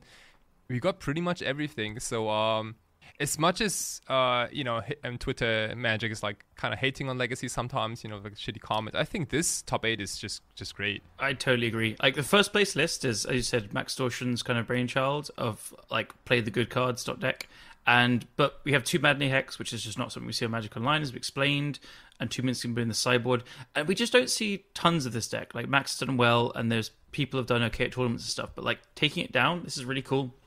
We haven't really seen too much of this deck, so it's like an interesting deck that played a very big, competitive, prestigious tournament. And then Doomsday is fairly normal, but then even the Delvers, like, we see the maddening hexes and stuff, and then the 2 moonstompy things are very different. The sneak and show I find so interesting that I want to jam actually, just see how it is. I could see add even more carpets as a way to just beat it and just hard cast the arc. It's got 2 Arc of Cruelty as well, which is unusual. And then Band Control, as you said, after we dissected it, it actually like makes a lot of sense to as a Delver killer kind of deck. It's really cool. Mm-hmm. Yeah, we even have the Sailor's Bane in one of the Delver decks trying it out. I think Winnie, despite that, is my guess. But yeah, super cool top 8. Really, really, really interesting. Oh, by the way, there's I looked at the top 16 as well, and I think we're going to link to them in the show notes. Unless Kai, you want to pick out a deck to discuss here. Yeah, maybe you can just quickly mention a couple of decks that made it to the top 16, because I think like top 16 in the 157 tournament is still definitely because there's one deck I definitely want to talk about. Okay, cool. Something I've never seen. Yeah, okay. So on 9th place we have Sekikawa Tsubasa on Ad Nauseam Tendrils. It's 4 color. I did like a grindy version. We have Allurin. Buck Allurin, and then we have a Salvager combo deck. Yes. Which also has a companion to it, a Garuda. Oh. Now you caught Cullen's attention. No. So this is Kanakan. I don't know if it's actually him. I don't know his real name, but he is like the Bomberman god, and he plays so many different variations of Bomberman. He's the only person that can deal with all the clicks through it, I think. And he plays Cut Ribbons, and he plays these Rustfell Bridges. And yes, he has 2 Den of the Bugbear. Den of the Bugbear is a win condition with infinite mana as well, and it's just genius.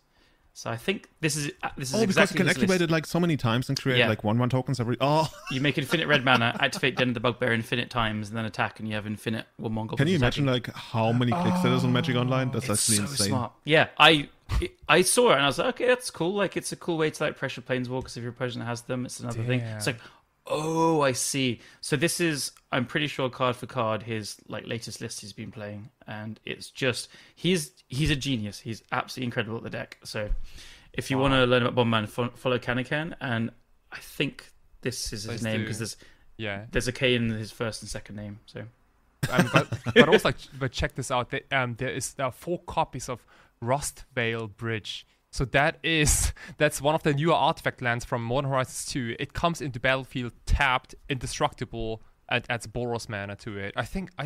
Damn, that's crazy to see a land like this in Legacy, because I thought it's like a Pauper staple only. I've copied one of his lists before, which was blue-white, and top-8'd one of our London tournaments with it, actually. And he had 4 of the blue-white one, and I loved them, actually. Like, coming into play tapped is a real cost, but they can't get wastelanded.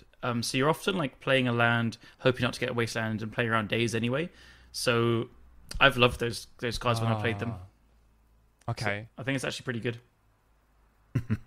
Yeah. And he apparently really likes those because he only plays like 1 plateau after he's maxed out on those bridges. So plateau is just like the verse add-on. It's like, okay, I guess there's this like card from Alpha. I'm gonna include it, but yeah, Rust whatever bridge is where it's at. Right. And then you have Delver, which just adds like a Steam vents to, in addition to volcanic islands. It's like, dude, like this guy's like so pro. He's just, like plateau is my 5th copy of Rustvale Bridge. Man, that's a message. This is what you get. This is what you get from Japan. Like I love looking at these Japanese deck lists. This it always feels like there's Garuda something to deck learn. as well.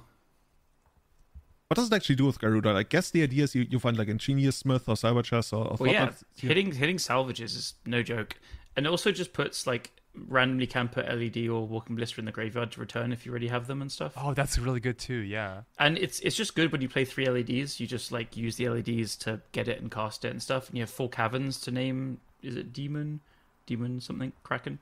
Yeah, I've played Garuda quite a few times when trying these lists out.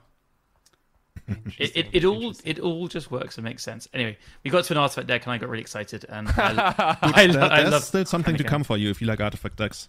I'll do it. I haven't looked at the rest, so.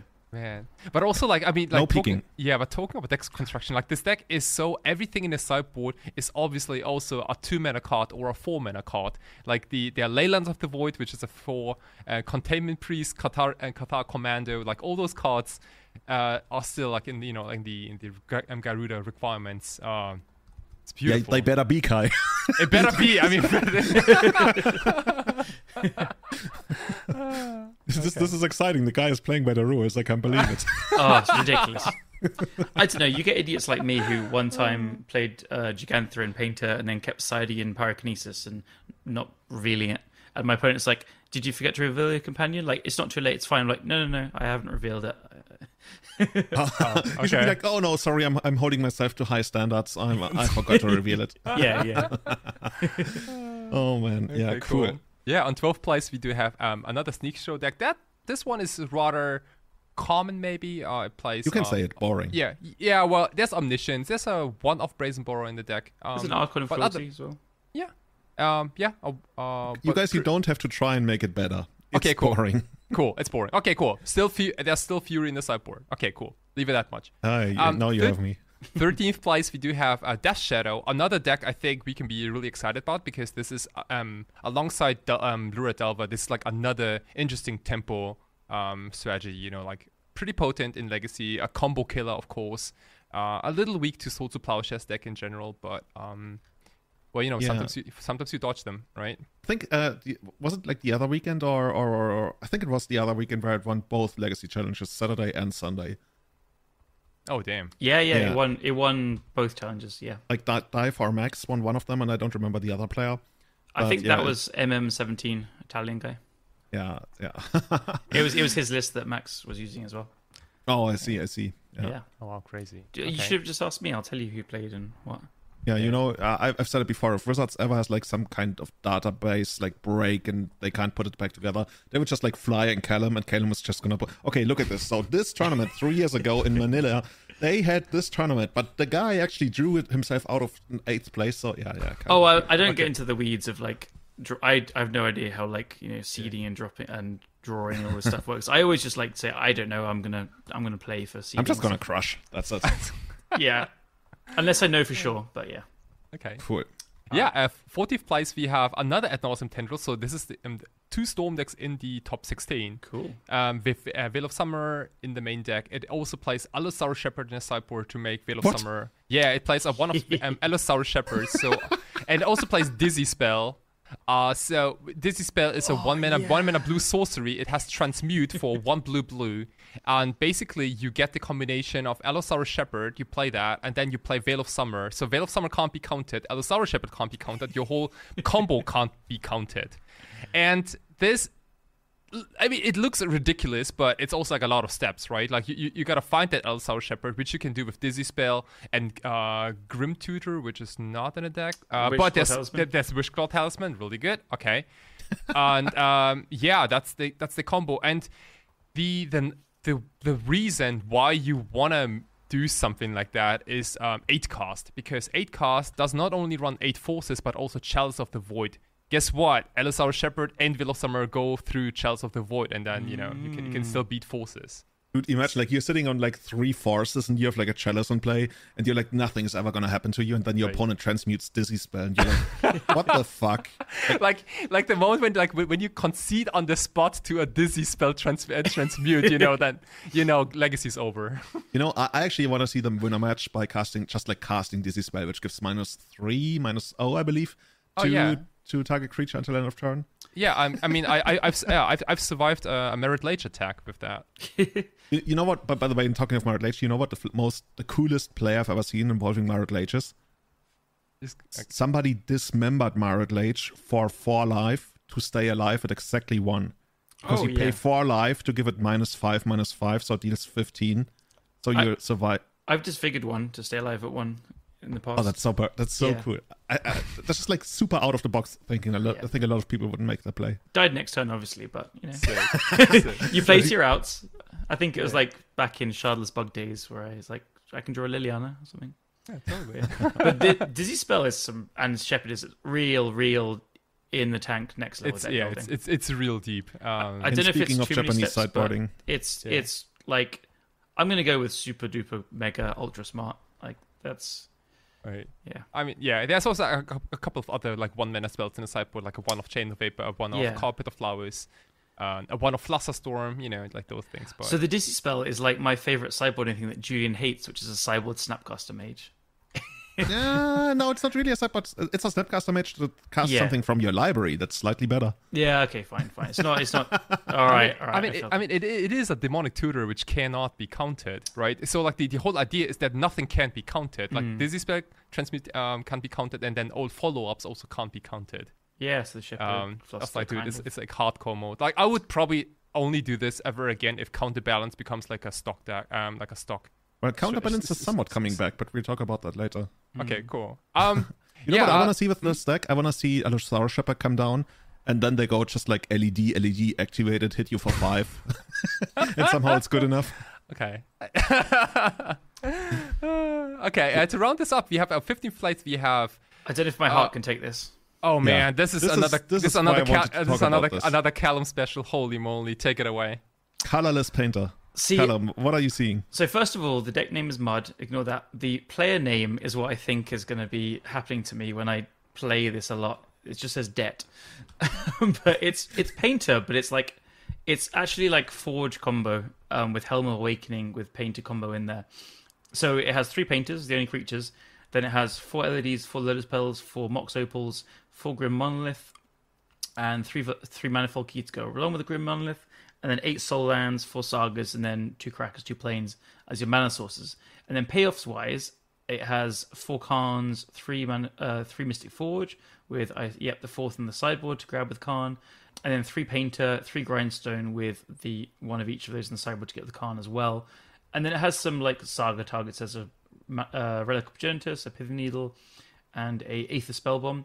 And it has 4 defense graders and protection as well. But I assume it just kind of like brute forces its way through things. It's totally my kind of jam, but the painter side doesn't really make much sense to me. I think I'd prefer to just have like some... I know. I think I'd prefer to have some like Khan Sign of Urzas and more things that you can abuse the fast mana with. It's cool that you can find the Grindstone with the Sagas and stuff, so maybe I could see like a Grindstone in the main and then you could grab the other things with Khans. It just doesn't have like, I guess like finding them off Mystic's Forge is cool and it just ends the game, but very often it doesn't matter too much what you end the game with. But then I would have to play with it. I'm a little bit skeptical that having an A plus B combo and these kind of things like leaves you with one side doing nothing and the other, yeah. I mean, you could grindstone yourself when there's like shit on top with Mystic Forge, which is something people would say, like, who are like, oh, I'm trying to justify it, but yeah, it's... I mean, you could. Yeah, but I mean, that's not what you're spending a card on. But maybe I'm underestimating the power of, like, Khan just tutoring the other half and Mystic Forge digging through the deck, especially with Helm of Awakening. Your Khans cost 3 and your Forges cost 3. The Grim Monolith is then netting you 2 mana, and, like, defense grids are just 1 mana to get through and everything else is free. Or Painter's cost 1. Grindstone is free, Painter costs 1. It's actually pretty cheap then. Yeah, and so you'd have 16 lands, but like I guess you have the Forge to tap, Exile, and then Keys, which are free to cast off it, like tap to do. So there's a good chance I'm underestimating it. This is a super sweet deck, which I know that one of my friends who lives in London, he will absolutely bring to one of our weeklies soon. I want a Crucible in this deck just so I can like keep abusing Urza Saga or something. I don't know. But you know what I love about this deck? What I absolutely love about this deck? This deck is basically monocolored, like non-colored. And then they go to the sideboard. They're like, you know what? I actually want to splash. You know what I need? Out of all the spells in like 23 years of Magic, you know what we need in this? Oblivion Ring is the answer. We need 3 copies of Oblivion Ring. Oh, and Aethersworn Canonist. Okay, I didn't see that. But Oblivion Ring, man, that's... I mean, if you have loads of fast mana, it just like catches everything. Like, I mean, yeah, also like Oblivion Ring probably costs 1 mana in this deck, right? Oh, that's actually broken. There we go. But the thing is, like, there are 3 copies in the sideboard. What are you siding in? I guess against like basically any kind of enchantment hit your opponent could have that's permanent based. Obviously you can sneak. Obviously you can sneak and show, right? Yeah, you could bring it in against almost anything, to be honest.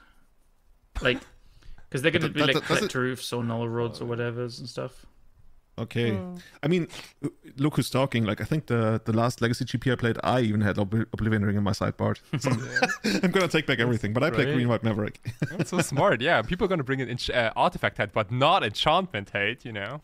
Yeah, who plays Enchantment Hate? Yeah, right? I mean, you hate Force of Vigor even more. You know what? I was just thinking, why is this deck not playing Sensor's Divining Top? This would actually be insane, like with Helm of Awakening and Mystic Forge and stuff. Yeah. Well, that was an old combo, right? It's played a bit in pre-modern Helm Top. Yeah, I thought I've not seen it in Vintage. One of the middle school formats. Yeah, I might have done that in Vintage. I clearly remember doing that in the last like couple of years. Maybe I'm hallucinating or something. I don't know. Cool deck. Yeah. Cool deck. I love seeing 4 canonists in the sideboard of like a Right. play loads of spells deck because it's just all artifacts apart from Khan. Yeah. And Really, Oblivion really nice. Ring. Oh Right. yeah, of course. Sorry. Damn. You're limited to 1 Oblivion Ring a turn. And yeah, on 16th place, I think this top 16 is pretty ridiculous because like this is another deck which is I don't know. Like somebody dropped their like, trade bind on the floor. Seriously, like when was the last time you saw Nether Void in a top 16 deck? Because we are talking mono black. What is this? Guys, help me out. It's like mono black depths. So the Nether Void is crazy. The main deck Rite of Assumptions and Grim Discoveries are really weird. But this deck has actually been putting up some results recently. It's like a new thing. You know Tony Murata, Interplay, Clubhouse guy. So he's been working on these kind of mono black depths based like combo decks. So very often you'll see this deck also play like main deck Leyline of the Void with Helm of Obedience. They often have Khans in. Like they don't always play the depth packages, but it's like you see these mono black kind of combo with some mid rangey qualities, and very often they'll have like Dalthy Stalkers because the Dalthy also combos with the Helm of Awakening, and Opposition Agent is just a very good card against Dark Rituals. You mean Dalthy Voidwalker, right? Dalthy Voidwalker, so yeah. And so yeah, this build has some decisions, but these combo like mono black depths or Helm Leyline stuff have been popping up quite a lot recently, I think. Yeah, I think it's just like a couple of individual card choices that really look unfamiliar, like Kai mentioned, right? Another Void. Yeah. And Grim Discovery is something I played in. The last time I played it was 15 years ago in a story event where we basically played a limited version. I think we played Block. Was it like Block Pauper or something? I don't fully remember it, but I remember that I came across Grim Discovery and I figured this card actually rules the entire format because it's the only source of card advantage. And yeah, I guess I should actually read out what it does. It's a sorcery, a colorless and a black. Choose one or both. Return target creature card from your graveyard to your hand, and or return target land card from your graveyard to your hand. So I guess what you can do here is, if somehow your opponent stops your combo of Vampire Hexmage plus Dark Depth, you can recover both with a single card. That's so cool, yeah. This is like black Life from the Loam in a way. It's value. It's actually pretty sick that you can return both Dark Depths and Hexmage. I don't know if it's sick.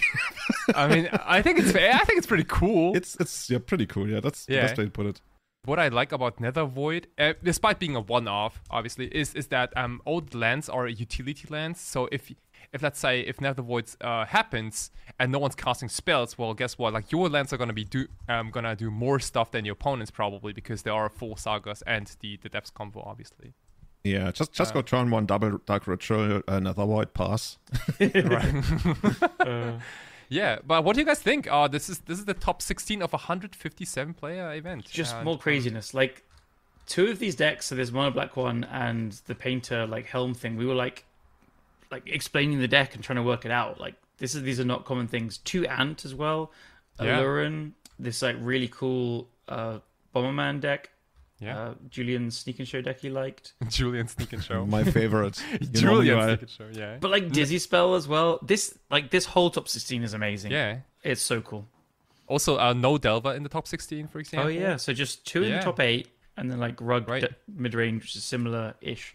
But you know, Japanese players, they just like don't give a shit. They play what they think is good, and that's it. Even though, like, I would imagine, like, if we go to Japan and we play our first matches, it's gonna be like, oh, Delver all the way. You know what's good versus Delver? Yeah. Dizzy Spell and Nether Void. Let's fucking go. There is one thing about the Japanese metagame, at least in Tokyo, is that Japanese in general like control decks a lot. Is that so? Yeah, there's a trend of like, you know, when Buracles was the best deck in Legacy, literally everyone was playing it.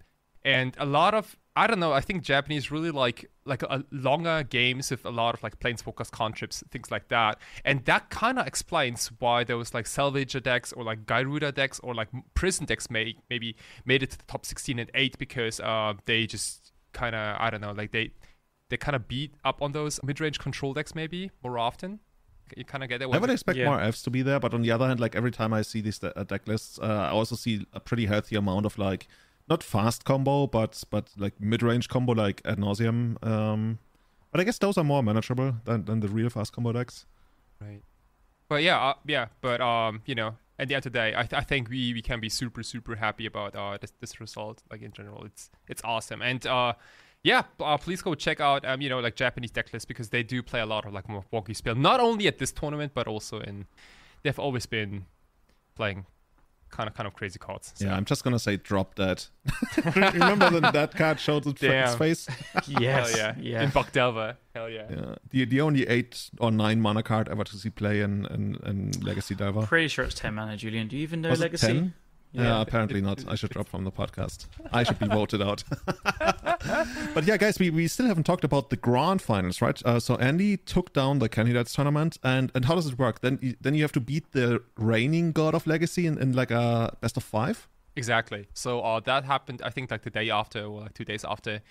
And what happens is that before the winner is decided, and now both players are gonna make a new deck. They can think about a new deck list in secret, and then present it to the table. So the two decks we see here are a little bit tuned. You know, for example, the blue-red Delver deck by Takano Shigeki, who is, I think, the best Legacy player I've ever met in my entire life. He's incredible, better than any pro I've played against. At least disrespect to Kalaman. I guess at least in Legacy, you know.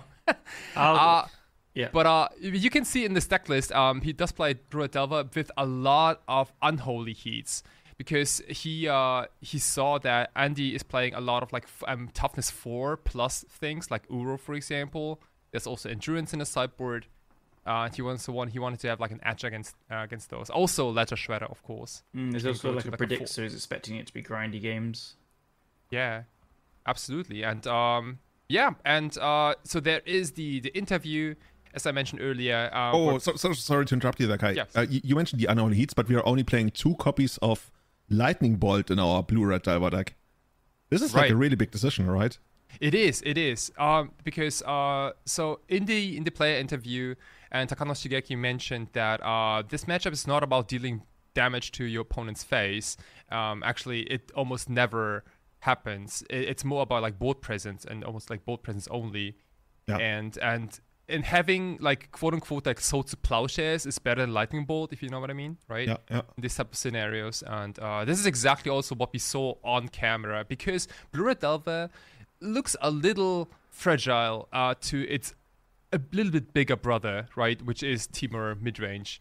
Temur Midrange does play a lot of similar spells to Blue-Red Delver, but it just goes a little bit over the Blue-Red Delver deck, so which makes it a little advantageous. Yeah, you would think that the Temur deck that Andy brought is like a natural foil to like straight up Blue-Red Delver. Right, and that's exactly what both players said at the interview. But Takano Shigeki is just Takano Shigeki, so you know he just he just won. Basically, for example, like I think in game 1, Andy resolved a Marauding Hex, I think on an empty board, and Takano Shigeki could have forced it, but he just opted not to and simply ignored it and kept his forces to protect his Murktide Regent instead, you know, and just completely. And I think he rolled like the dice like 3 or 4 times, but it did not matter. And yeah, like sometimes you gotta like evaluate what your role is and how you're really gonna like pull out those games. I'm gonna go and watch that finals right after we finish recording. Yeah. You're gonna link it, right? I'm gonna have it in the show notes for sure. Yeah, cool. we've got a ton of links for. So yeah, we'll have it in the show notes. We've got top 8 deck lists, top 16, top 8 profiles, and the video of the final as well. Hell yeah. You know what you should be doing in those tournaments? Like if you go to the final, like the one where you have to take down the god, the most flavorful thing would be to play a copy of like Dayside or something. Nice. Imagine like if you use that card to win the final game, that's just like the cherry on top. That's just, you're gonna become the god of Legacy for a year or something. Mm-hmm. Karam is not impressed. No. I'm remembering what Dayside does. It's a great card, yeah. I think it like destroys a planeswalker or something. I don't even remember. It's 1 white instant. You exile target like enchantment. If what? That, and then if that was a god, you can surgical extraction them basically. But it's not nearly as good as I thought it was. No. See, your joke is terrible. It's a terrible card, Julian. Why would you ever I play sure it? feel embarrassed for it. Yeah, but then you win the game because you take out all the maddening hexes. You could actually do that. Anyway. True. Okay, guys. So yeah, let's go to Japan. Let's find out more. Imagine if you go and like one of us becomes the god of legacy, the other one becomes the god of what is there, vintage, and then someone has to be the god of modern. Like it feels so bad, like the god of standard. I just feel like that from a marketing perspective, standard makes sense because whenever a new player comes into game, they're like, oh yeah, I guess I play standard. That's also like what the shop is going to tell them anyway, probably. But it just feels so boring. Like, what do you play? We play legacy. We play vintage. Standard.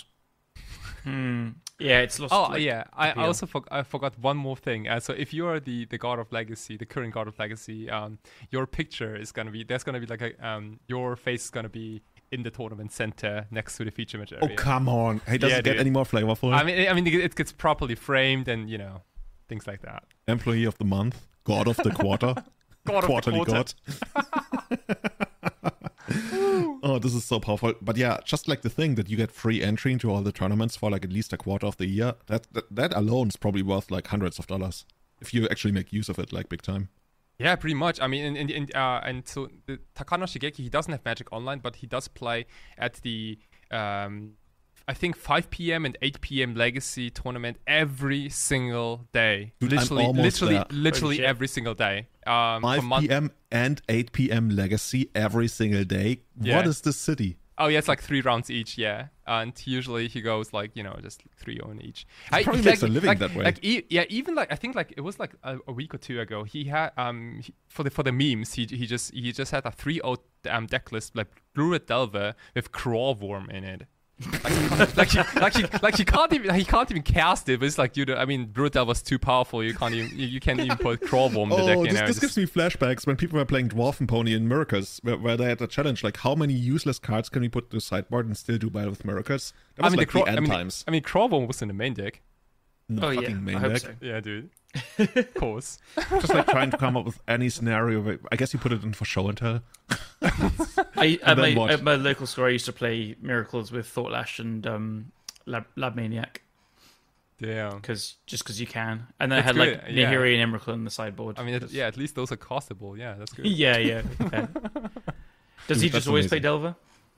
At the moment? Mostly, but also a lot of elves too. He's mostly known for elves. And at the previous God of Legacy final challenge, he had to defend his title again against Blue Red Delver. So he picked up elves and he beat Blue Red Delver on elves. I think again it was like must have been like a 3-0 or like a 3-1 or something like that. Yeah. What's the rules for his like the defending champion like choosing your deck? Because does the other player have to stick with their deck that they got to the final with? Kai explained that, right? Yeah, so so the challenger has to pretty much take the same deck as the previous day, but the current God of Legacy can change the deck because sometimes cards get banned, unbanned. You never know, right? So he can basically pick a deck and customize it as much as they want. I thought I misunderstood. I thought you said they could actually both change their decks. No, I'm sorry. Yeah, like the challenger has to stick with their deck. Oh, okay. It's very hard to beat the god then if they just like tailor their deck to beat you. Well, yeah. Well, the problem is like card accessibility, but also like how familiar you are, right? Like imagine if you I don't know. I don't have a good example. You're thinking way too fair, Kai. We are talking about we show up with like 6 Pyroblasts in the main. Yeah.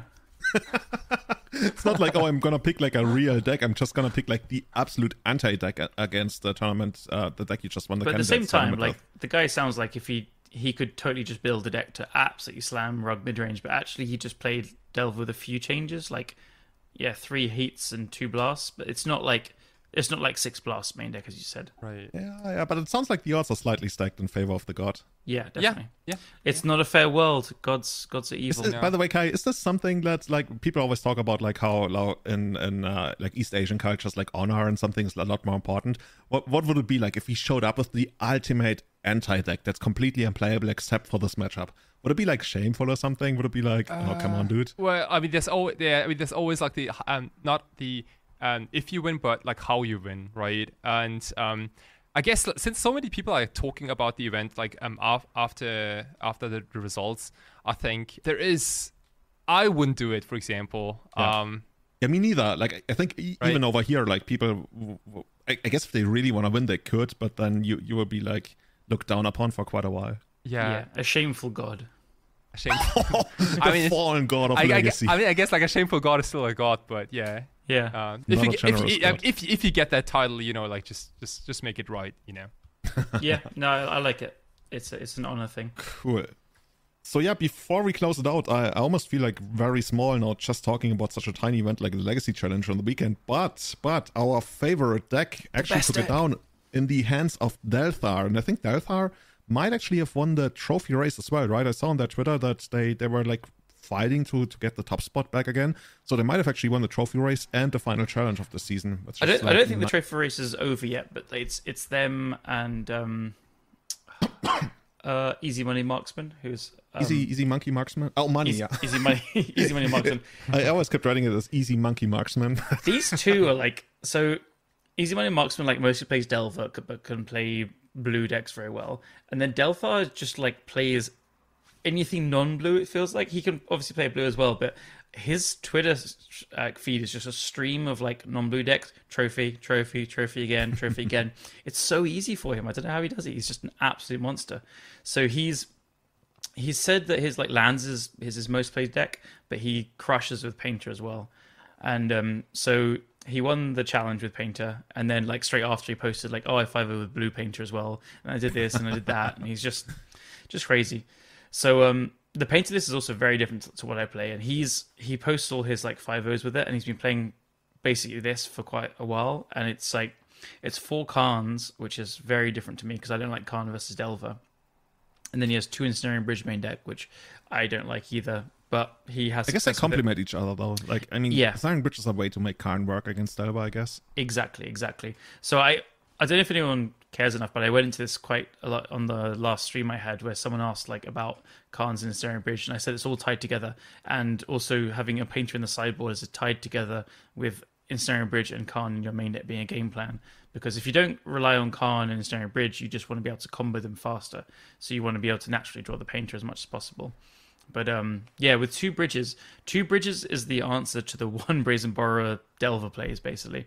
Like, so the problem with Ensnaring Bridge against Delver is if you just play 1, like because of DRC and iteration and everything, they just find it every single time in like 3 or 4 turns, basically. So it's not reliable, and like you need to have 2 goblins survive to be able to sack it and then bring it back in again if they try and bounce it.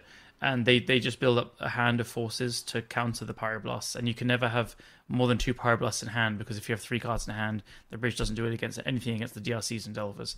So I guess if you have like 1 Welder, that's also good enough, right?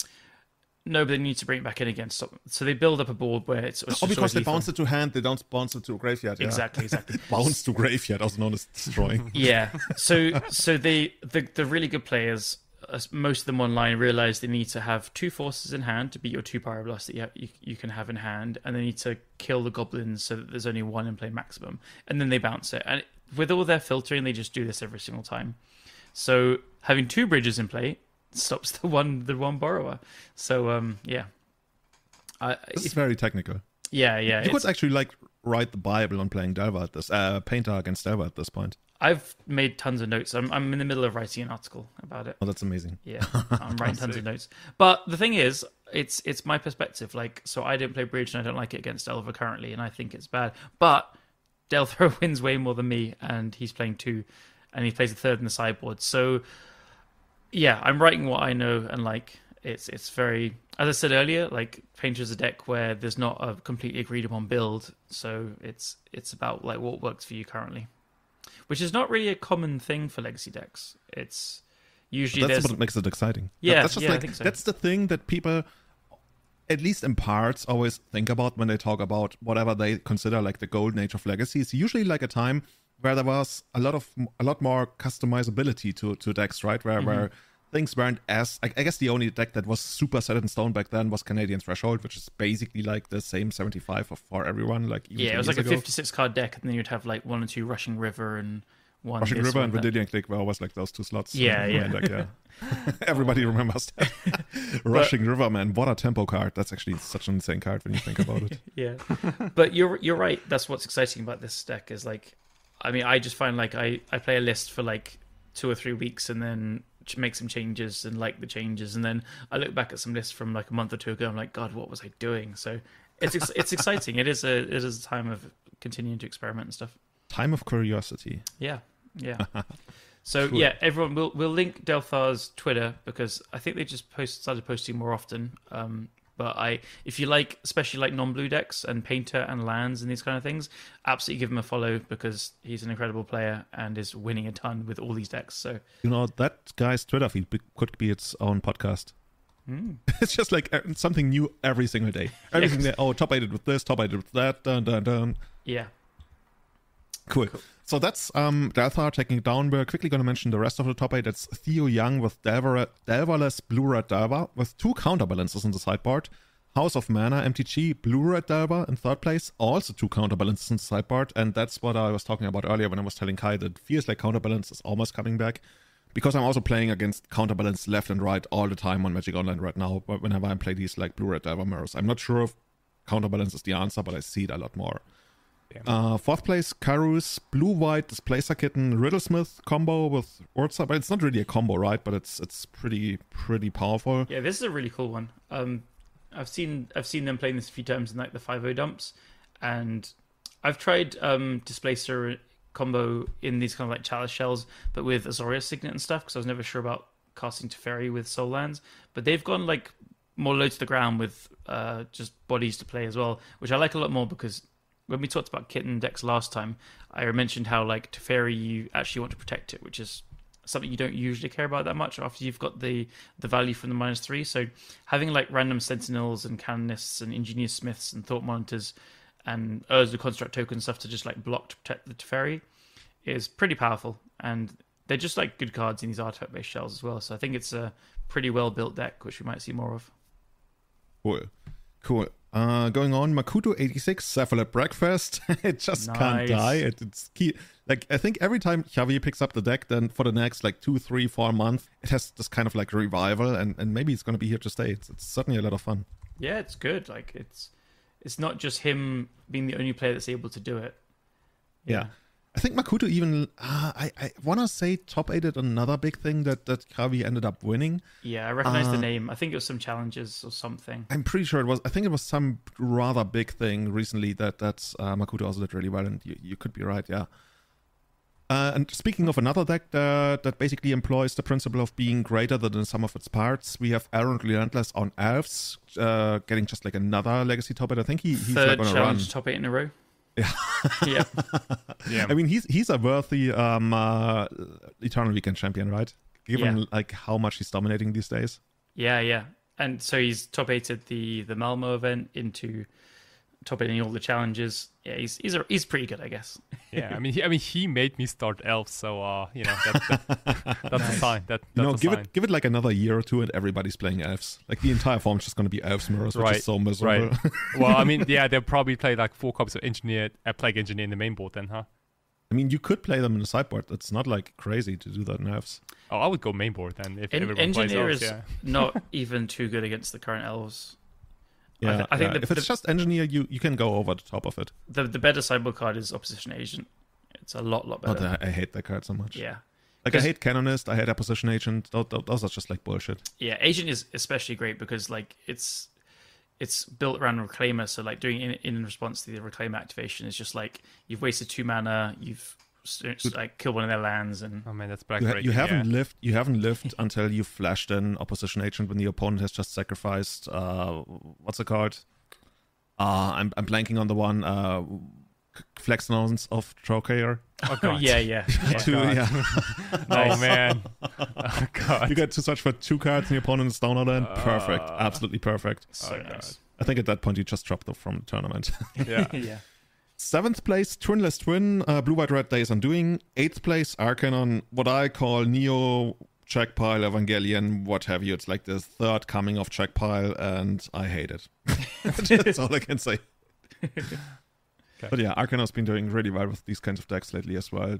I guess it's Baleful Strix, mid-range, bullshit, Hymn to Torach, Inquisition of Kozilek, and there's Splash White for Prismatic Ending and South Supply. Oh, dude, this is the complete opposite of anything I ever want to do in a Magic constructed format. Right. Well, give all of that to me there's unlimited. Sorin in there.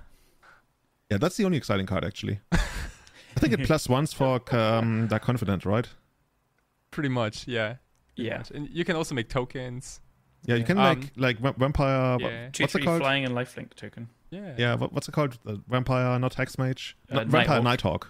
But this doesn't have Death Touch. Close enough.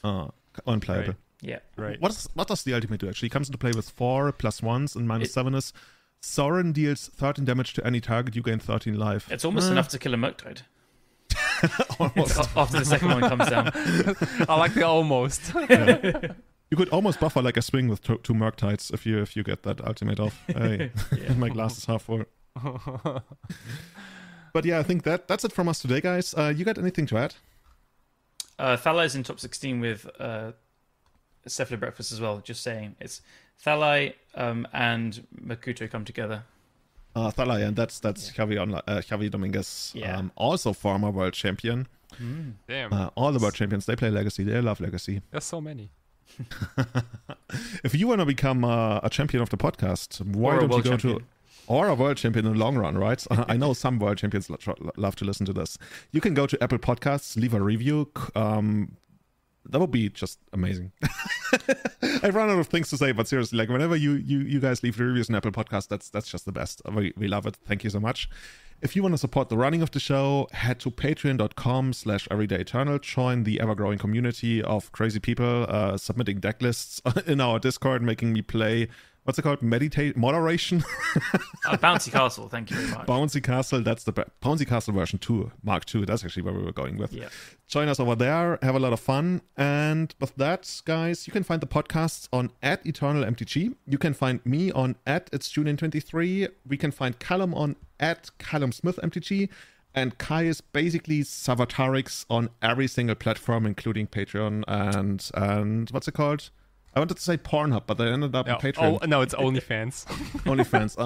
Do you think porn stars have a Patreon? No, they probably have like an OnlyFans. I mean, it's OnlyFans with extra steps, no? Yeah. OnlyFans with extra steps. That sounds like kinky. Anyway, thank you so much to everybody listening, supporting us, especially the Eternal Witness tier supporters, Tommy Hinks, Testacular, Sebastian Hullager, Guillaume, Hanawa Elf, Sean Dewey, and Severin Schwarzhuber. And of course on Grizzlebrand here, Victor Bernatz, Bradshaw Butt, Scott Monroe, Jeremy Gates, Henrik Korkutz, Tom Hepp, and Paragon Games in St. Louis. Have a great time, enjoy the rest of the summer, and see you again in August. Cheers! See you, everyone.